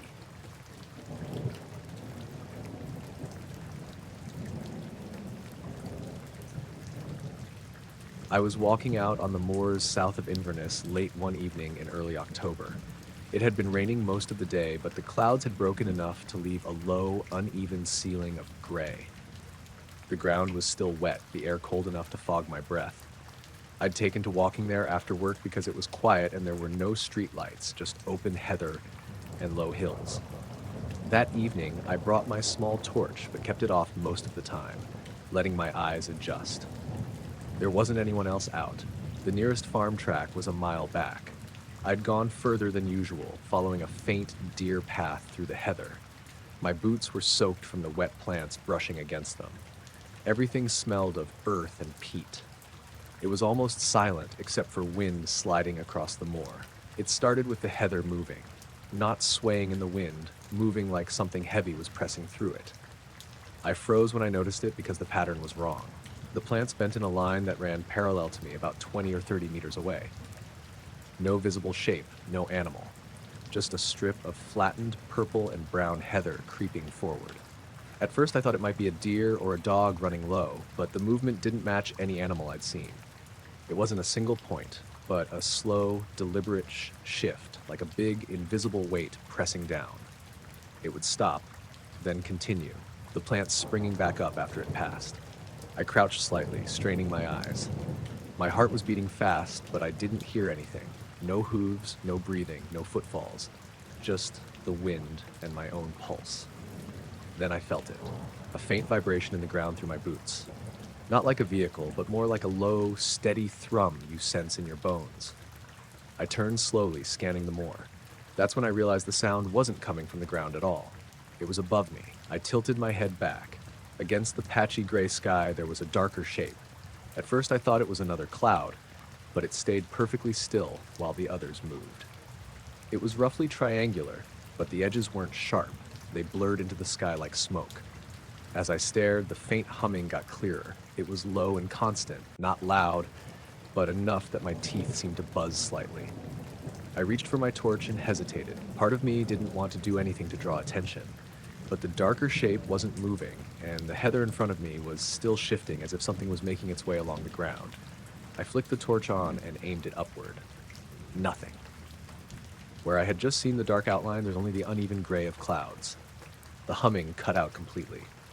I swung the beam back and forth. Nothing unusual, just sky. When I lowered the torch, the heather was still again. No movement. The strip that had been flattened was springing back upright. My ears rang in the sudden quiet. I turned in a slow circle. I was alone on the moor. No dark shape above, no invisible path in the plants, just wind. But my stomach was tight and my palms were sweating inside my gloves. I started walking back the way I'd come, keeping the torch on now, its beam jittering on the wet ground. Every few steps I looked up, half expecting to see the dark outline again.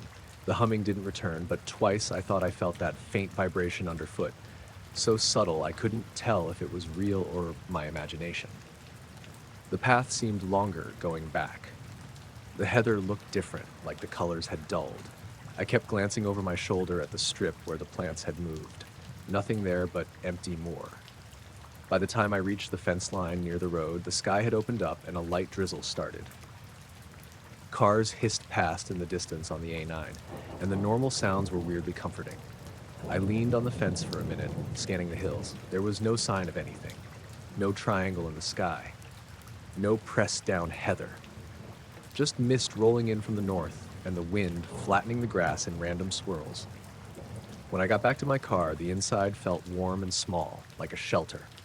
I sat there with the engine off for a while, listening. Everything was normal again, just rain ticking on the roof and the occasional car on the road. Later that night, lying in bed, I tried to tell myself it had been an animal and a low cloud. Maybe my eyes playing tricks in the dim light. But the memory that stuck was that feeling before I turned the torch on. The hum vibrating in my chest, and the heather parting like something walking that I couldn't see. I haven't walked that far out on the moor since. When I do go, I keep closer to the road and stay on the more open tracks. Even then, if the wind drops and things go very quiet, I catch myself scanning the sky.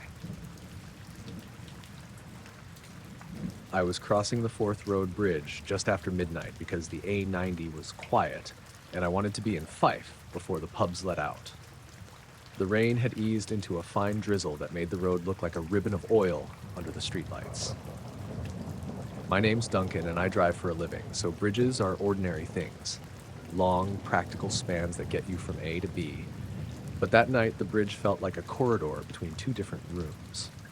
The first odd thing was that there were almost no cars. I hadn't expected traffic at that hour, but I had expected the occasional lorry or a taxi, something to break the concrete rhythm. The lanes were empty enough that I eased into the middle lane and kept the cruise on, more so I could look around without fussing with my foot. The bridge's span lights hummed along, but the usual background roar you get from a steady stream of tires was missing. Even the wind seemed polite, just a steady shove against the side of the van, rather than the usual gusts that try to wrestle you on higher decks. The radio had been playing some dull late-night show. I like voices on the air when I'm tired. And then it softened into a thin, high static that came and went like someone breathing on the antenna. I twisted the knob and it cleared for a second. A snippet of speech about roadworks somewhere near Dundee, and then back to that thin hiss. Phones showed patchy signal earlier in the day. I blamed the carrier at first and didn't worry. Then the little satellite icon on my satnav blinked and froze for a heartbeat, recalculated, and offered me my position 100 meters off where I was. My wristwatch, a cheap analog thing I never trust but like for the look of it, had skipped a minute when I glanced down to check the time. Small things, not enough to make a man stop, but enough to slow his breath. I kept the wipers at a steady pace and told myself the bridge had a different mood at night. The sea below was a black strip with the Kincardine lights like a shallow constellation on the horizon. There were no ferries crossing, no other vessels that I could see, just the usual distant glow of the coastline. About halfway across, I noticed something moving level with the van, outside my passenger window. At first, I thought it was a reflection. Bridge lights, the smear of my own headlight, but it didn't line up with anything. It was an orb, pale and soft, hovering like it had been hung on an invisible thread. It kept pace with me, exactly the same speed as the van, floating maybe 5 meters out from the railing and at roughly the same height as the top of the cab. It didn't bob in the wind. It didn't flicker. It had a very steady glow, like someone holding a hand lamp behind a sheet of vellum. The second odd thing came in the way I noticed the car behind me wasn't there. There was no sound in the lane beside me, no headlight tail, no scanner whisper of other traffic. I blinked and looked to the rear view. The motorway stretched empty into the dark. The orb drifted along, steady as a metronome. I'd seen drones before, lads with cameras testing them over the river, but this wasn't a drone. It had no blinking LEDs, no visible rotors, no staccato noise. It made no sound at all. My hands tightened on the wheel, that small, cautious grip drivers use when something unexpected is in their periphery. I slowed a touch to see if it would move relative to the van, thinking probably stupidly that I could outpace it for a look. It matched me exactly, closing and opening with the van's pace like someone had set it to shadow mode. I flicked the dipped beam to fog and back just to get the light to play over the glass and see if there was any physical hull to it. Nothing changed. The orb was a pale, even disk of light, indifferent to the best of my automotive fiddling. I wanted to film it, the modern reflex, but I didn't want to fumble with my phone at that speed on the bridge. I tried to steady my breathing instead, the old trick I used on long hauls when my eyes wanted to close. The hum of the bridge lights grew a little louder in my ears, or maybe that was the blood in my temples. In the passenger seat, my thermos rattled when I braked for a slowing lane, a small domestic sound that undercut the strangeness like someone had put a kettle on in the middle of a church service. There was a scent then, faint and metallic, nothing like petrol. The sort of smell you get when you're in a workshop with old batteries left on a shelf, a copper tang that made the back of my throat feel raw. It wasn't strong enough to make me cough, just present, like someone had opened a window to another room and a scrap of that room had drifted across. I checked the vents, half expecting the van's heater to be doing something, but the fan read steady. The radio tried to speak over the static and then cut clean to silence. When I glanced down at the dash, the digital clock was where it always is. I can be crap with time when I'm tired, but I noticed because the heater clicks and the sat-nav chimes have a rhythm I'm used to. The clock read out 17. I looked up, watching the orb slide with me, and then the instant the glow went out, the clock jumped to 20. There was no fade in the light. One moment the orb was there, soft and steady, and the next, it was gone. Gone with no acceleration, no noise, no streak of departure. Just a small rectangle of ordinary sky where a pale circle had been. The bridge didn't sound different, but my ears were ringing with the possibility of what might have been. The dashboard's jump happened the same time.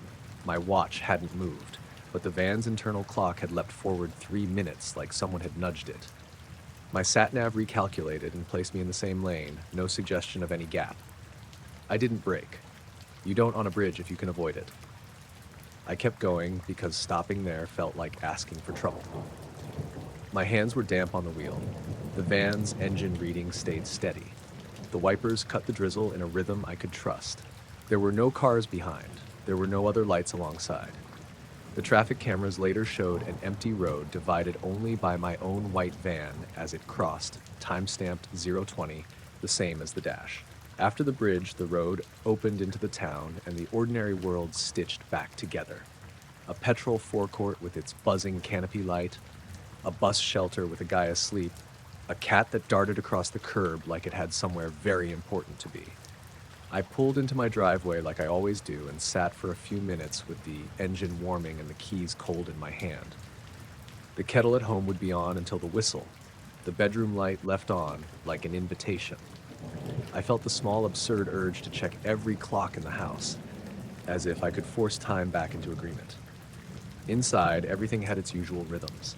The hall clock ticked quietly, the microwave gave its usual beep when I reheated a ready meal, and the TV was set to a channel I knew for late-night highlights. My partner, Roisin, was awake and smiled when I walked in like I always do, tired and relieved.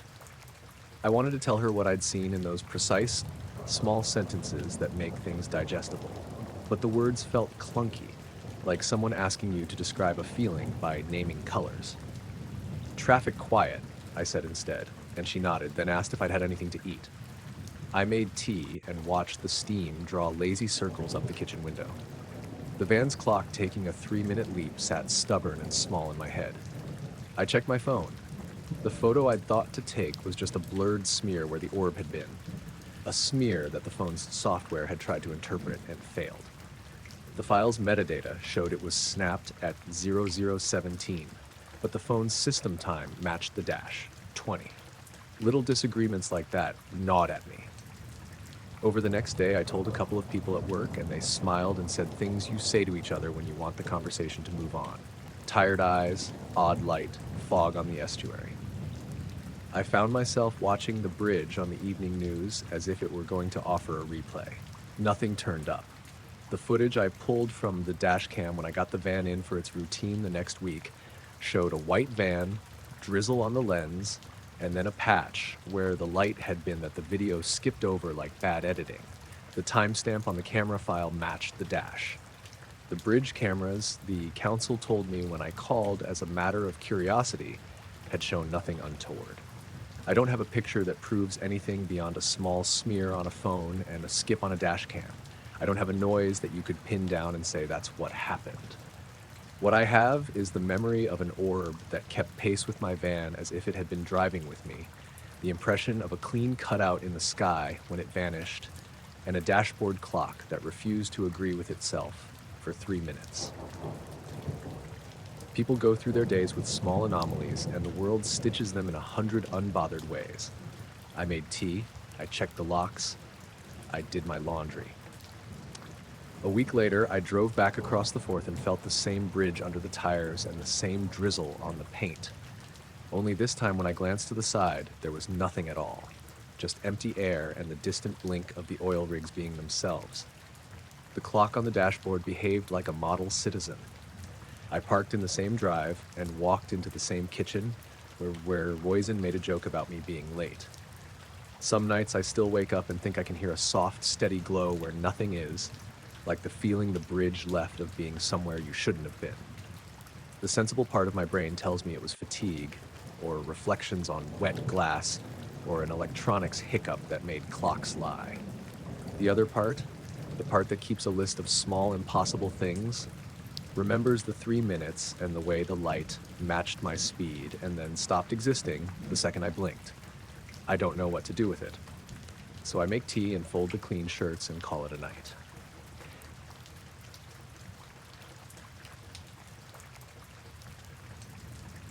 I was driving through the Cairngorms late one night when it happened.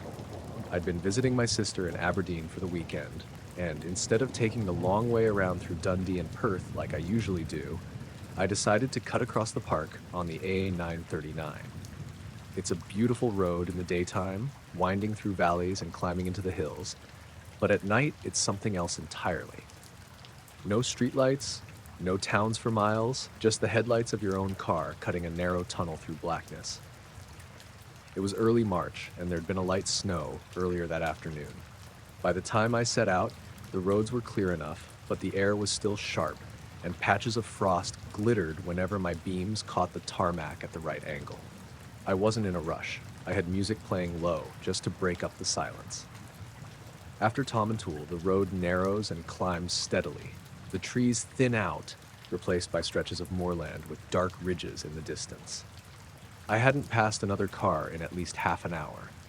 Somewhere past Bridge of Brown, I noticed my headlights dim slightly. At first, I thought it was my eyes adjusting, or maybe I'd leaned on the dial without noticing. I reached down to check, but the brightness control was where it always was. A minute later, they dimmed again. Not a flicker, more like someone slowly sliding a dimmer switch down a notch. The engine was still running perfectly, no stutter, no warning lights on the dash. I turned the music off and listened. Nothing unusual. The tires hummed steadily on the road, then they dimmed again. By now, I was gripping the wheel too tightly. My gut told me it wasn't the car. It was something else. The beams didn't go completely dark, but they were pale, washed out as if the power feeding them was being drained. I slowed to about 30 and scanned the hillsides. That was when I saw the lights. Above the tree line to my left, maybe half a mile off, 3 faint orange points hung in the sky. They weren't stars. The night was clear, and I could see Orion high above, sharp and steady. These were lower, duller, but arranged in a perfect triangle. They didn't move. They just hovered, evenly spaced like they were painted onto the night. I kept glancing between the road and those lights, trying to make sense of it. They weren't flares. They weren't aircraft. They weren't anything I could put a name to. The strange part was how they seemed fixed, not only in position, but in brightness. My eyes should have played tricks, adjusted, shifted, but they stayed exactly the same, as if the distance didn't matter. I pulled into a passing place and stopped the car. I left the engine running. The headlights looked weaker than they should have, but they were still throwing a beam on the frost ahead. I switched them off. The night rushed in, heavy and absolute. The orange triangle stood out even more without the glare. The engine idled steady. No dip in the revs, no roughness, just the low murmur of it echoing off the banks. And then I noticed the silence outside. No wind through the grass, no trickle from the burns that usually cut across those hillsides. Just stillness, pressing in against the windows. I cracked the door and stepped out. The cold hit immediately, sharp enough to bite through my jacket. The crunch of gravel under my boots sounded too loud. The lights were still there, still perfect. I stared for what must have been a full minute, waiting for them to shift or fade or resolve into something ordinary. They didn't. Then, without any warning, they blinked out. Not one by one, gone all at once. The darkness that replaced them felt heavier, like the whole valley had exhaled. I turned back toward the car, suddenly desperate not to be standing out in the open. When I climbed in, the headlights came back at full brightness the moment I flicked them on, as if nothing had ever been wrong. I sat there gripping the wheel, trying to steady my breathing. I thought about calling someone, but who was I going to phone at midnight on a freezing back road in the Cairngorms? What would I even say? I drove the rest of the way home without stopping. Didn't see another car, didn't see anything else unusual. But the whole drive, I kept glancing at the tree lines, at the ridges silhouetted against the sky, half expecting to see those 3 lights hanging there again. They never came back.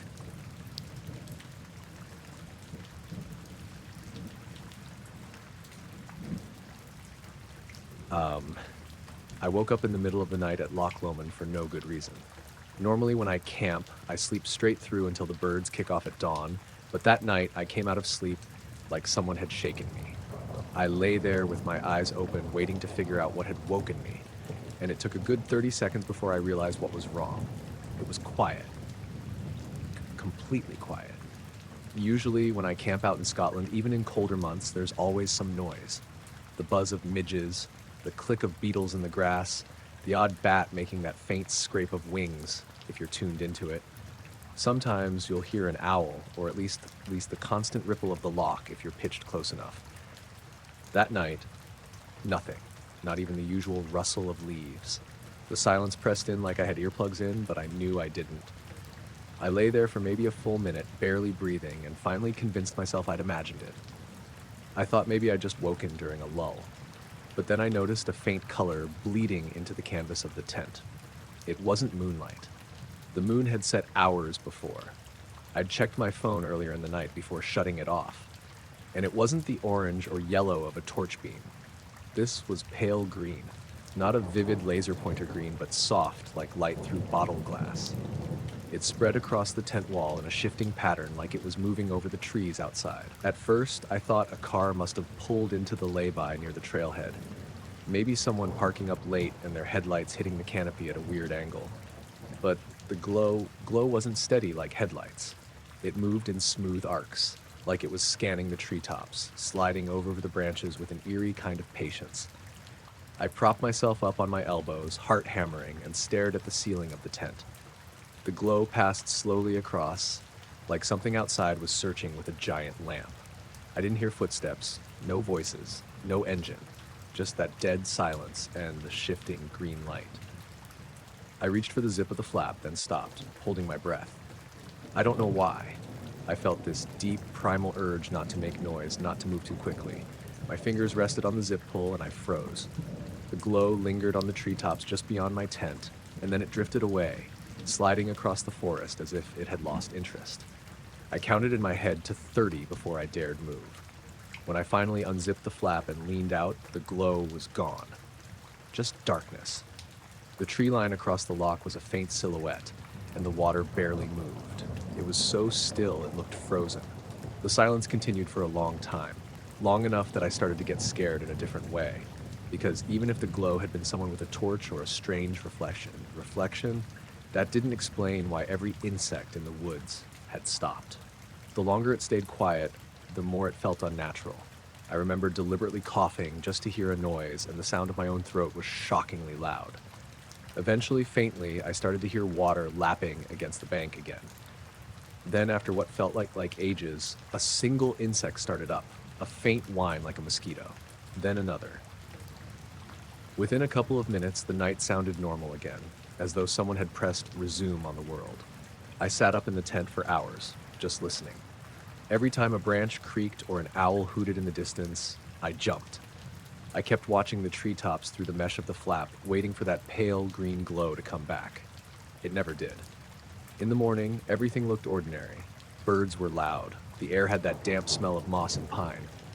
I walked down to the water's edge with my kettle to fill it, and I stared at the tree line across the loch where the glow had drifted.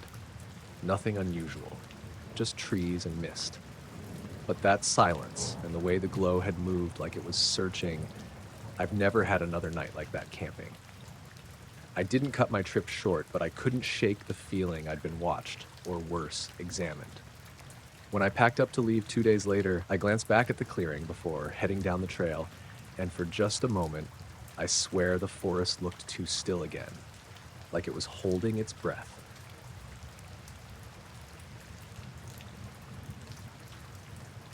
I was out before dawn because that's how you do it when the weather says it might be worth a day.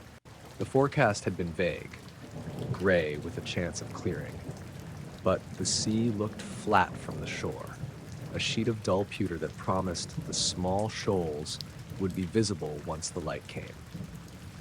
I'd been fishing these waters my whole life, and the bit of coast north of St. Andrews was one of those places you thought you knew. That morning, it felt like I was the only person who'd been left awake. I puttered the little Boston whaler past the rocks at the edge of the bay, keeping low to avoid the bird scatters in the kelp beds.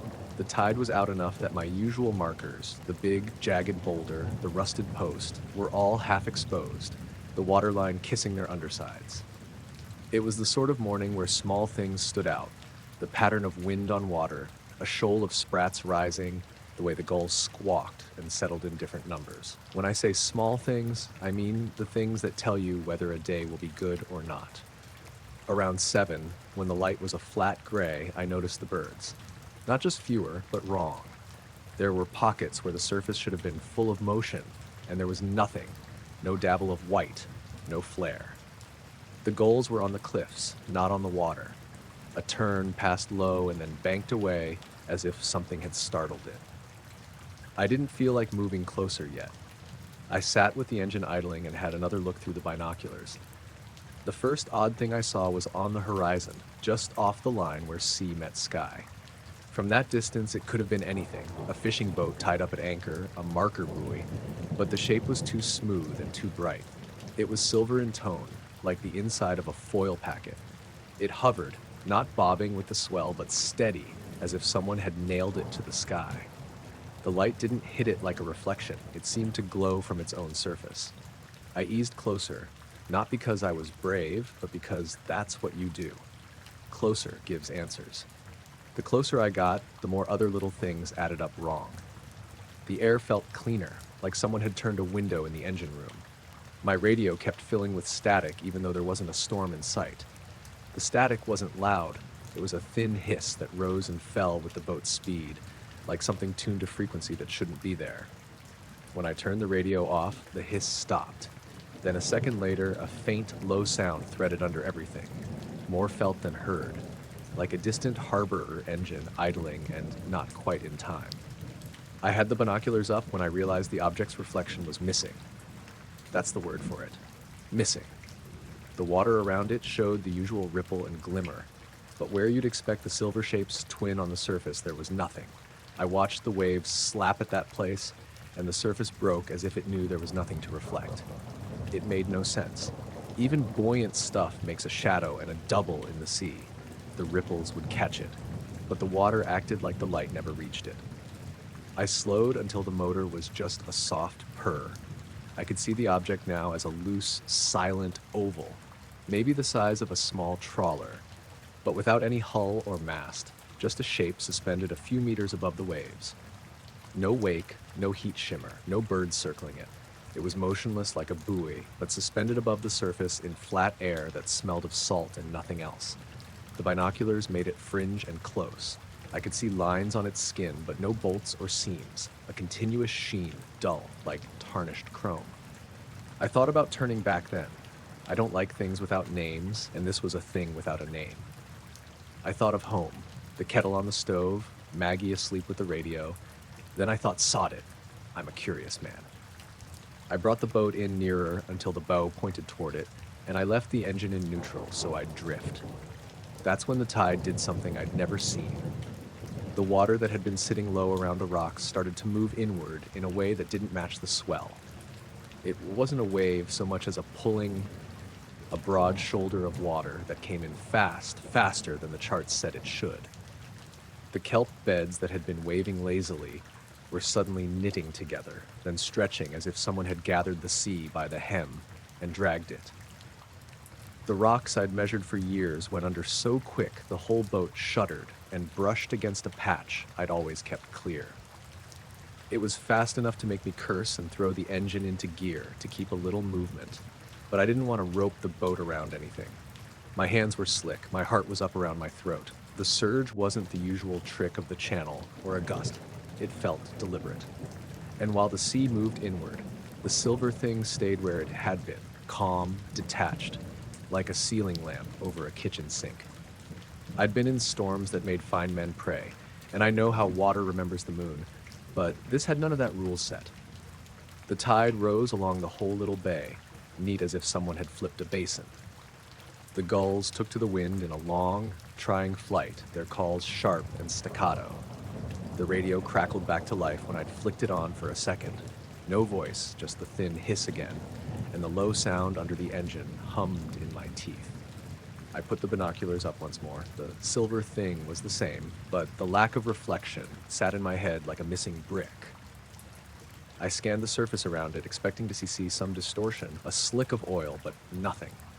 The water looked right apart from the lack of twin. When I lowered the binoculars, I felt the air shift like a draught in a closed room. The sound under the engine vanished at that same moment, and the whir of my motor seemed brash and intrusive. Then, in the next breath, the silver shape dimmed, not like switching off, but shading down, as if someone had folded a curtain over it. The field of light around it softened into the normal gray of the sea and sky. You know when the sun goes behind thin cloud and everything turns polite? It was like that. And the second it softened, the tide stilled, as if someone had set a hand on the water's back and told it to stay. The quiet that descended wasn't the calm of a day ending, it was hollow. The low hum never came back.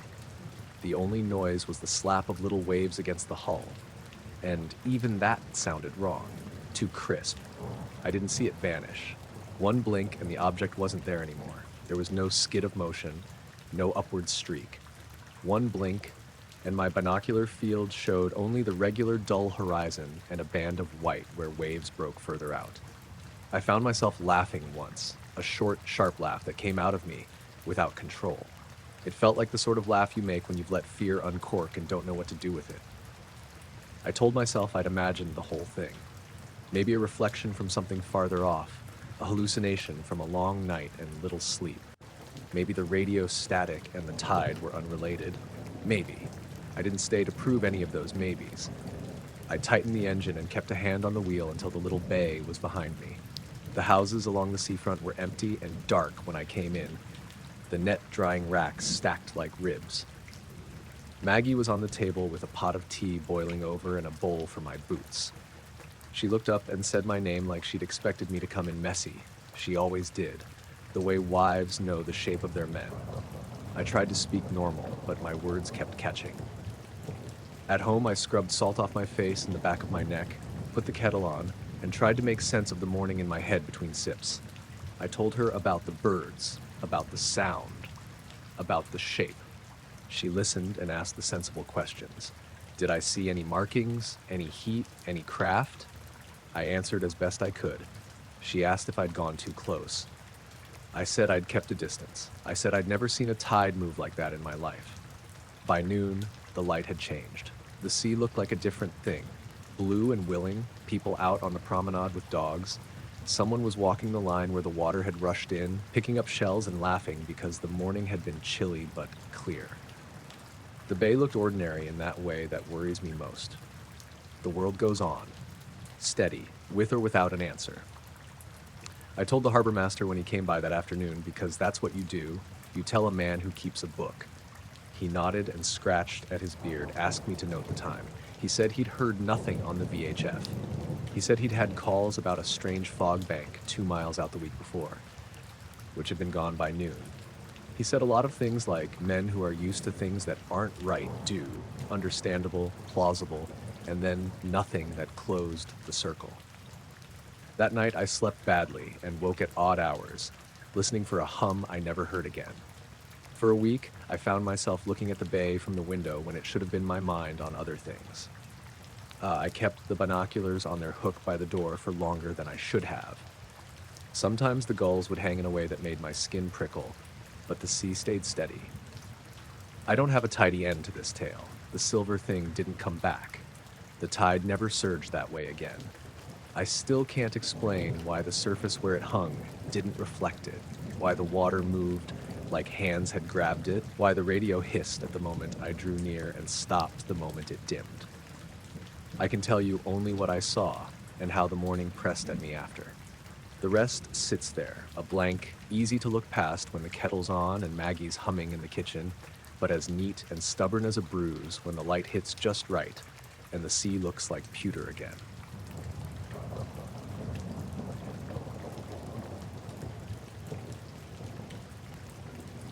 I'd been caught in worse weather before, but that night near Fort William, I made the mistake of thinking the forecast was exaggerating. The rain came earlier than predicted, and by the time I realized how bad it was going to get, I was already halfway up the trail with no proper shelter nearby. It was late autumn, around 6 in the evening when I set out, and dark by the time the storm rolled in. I'd planned only a short hike, something to clear my head after a long week, but the clouds moved quick. By the time I started looking for cover, the wind was howling through the valley, and sheets of rain were driving sideways across the ridge. I found a ledge halfway down a slope where the rock jutted out far enough that I could crouch beneath it. Not comfortable, but it kept most of the rain off. My rucksack was soaked through, my waterproofs only half doing their job. I figured I'd wait until the worst of it passed before heading back down. Lightning started not long after, first in the distance, then cracking almost overhead. Each flash lit up the valley for a split second, throwing the hills into sharp relief. I was facing east, looking across toward the darker outline of the next ridge, when one of the bolts lit up something that didn't make sense. It wasn't the hill itself, it was above it. For just that blink of white light, I saw a shape hanging there, massive and angular, cutting across the sky in a way that looked too straight to be natural. I blinked, telling myself it was a trick of the eye, some weird reflection, but the next flash lit it again. Same outline, same position. I pressed myself closer to the rock, rain dripping from my hood, heart hammering in my chest. Every time the lightning came, there it was. Not glowing, not moving, just revealed by the split-second burst of light. Edges sharp against the clouds, like part of a building had been set down in the air above the valley. I counted the seconds between flashes, gripping my torch even though I didn't dare turn it on.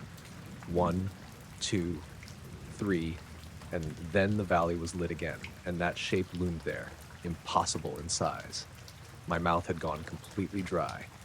At one point, the lightning came in rapid bursts, and I saw more detail. Lines running along it, angles too precise to be a cloud formation, too solid to be anything drifting. It wasn't like a plane. It looked still, rooted almost, but in the air. When the thunder cracked overhead, I had the insane thought that the sound wasn't just thunder, that there was something under it. A low hum buried in the noise, faint but steady. I couldn't be sure. I told myself it was just the way sound echoed through the valley, but I pressed my hands over my ears and still thought I could feel it in my chest. The rain carried on for over an hour. Every time the sky lit up, that thing was there, never moving, never changing, just waiting. I shifted positions so many times trying to convince myself I was seeing rocks or mist or some trick of perspective. But no matter how I angled myself, when the lightning came, the outline was too clean. Then, as suddenly as it began, the storm started to pass. The lightning drifted further east, the thunder came later after each flash. The rain softened, then stopped. The wind dropped to almost nothing. The valley was swallowed by dark again. No bursts of light to reveal anything. I stayed crouched there, too afraid to step out. I held my torch, finger resting on the switch, but something in me refused to turn it on. The silence was worse than the storm. No rain, no thunder, just the drip of water from the rocks and my own ragged breathing. Finally, after what must have been half an hour of that stillness, I forced myself up. My knees were stiff, my back ached from being pressed against the stone. I pulled my compass from the pocket of my jacket. I always carry one, and I needed to get my bearings before heading down. The needle didn't move. At first I thought it was stuck, maybe jammed from being banged around in my pack. I shook it gently, tapped it against my hand. Nothing. The needle pointed west and stayed there. I turned in a slow circle. It didn't shift. I crouched again, using the dim glow of my head torch to check properly. The housing wasn't cracked. The liquid inside was clear. It looked fine, except the needle was frozen like it had forgotten where north was. A deep unease settled in my stomach. I shoved it back in my pocket and started down the slope, following the path by memory. My boots slipped on the wet stone, and more than once I had to catch myself on the heather. Every shadow felt wrong. Every shape of rock on the hillside made me think of that massive outline in the sky. Halfway down, I stopped and turned, just once. The valley behind me was completely dark. No movement, no sound, just the faint outlines of the ridges against the clouded night. I stared for a long time, waiting for another flash of lightning, even though the storm was gone. Nothing came. I made it back to the car park, soaked and trembling. My watch said it was past 2 in the morning, 2 May, though I couldn't account for how long I'd actually been up there. When I pulled the compass out again under the beam of the car's interior light, the needle was moving, but sluggish, like it was dragging itself back into place. After a few seconds, it pointed north again, steady as if nothing had happened. I left it on the passenger seat for the whole drive home, glancing at it every few minutes. It never wavered again.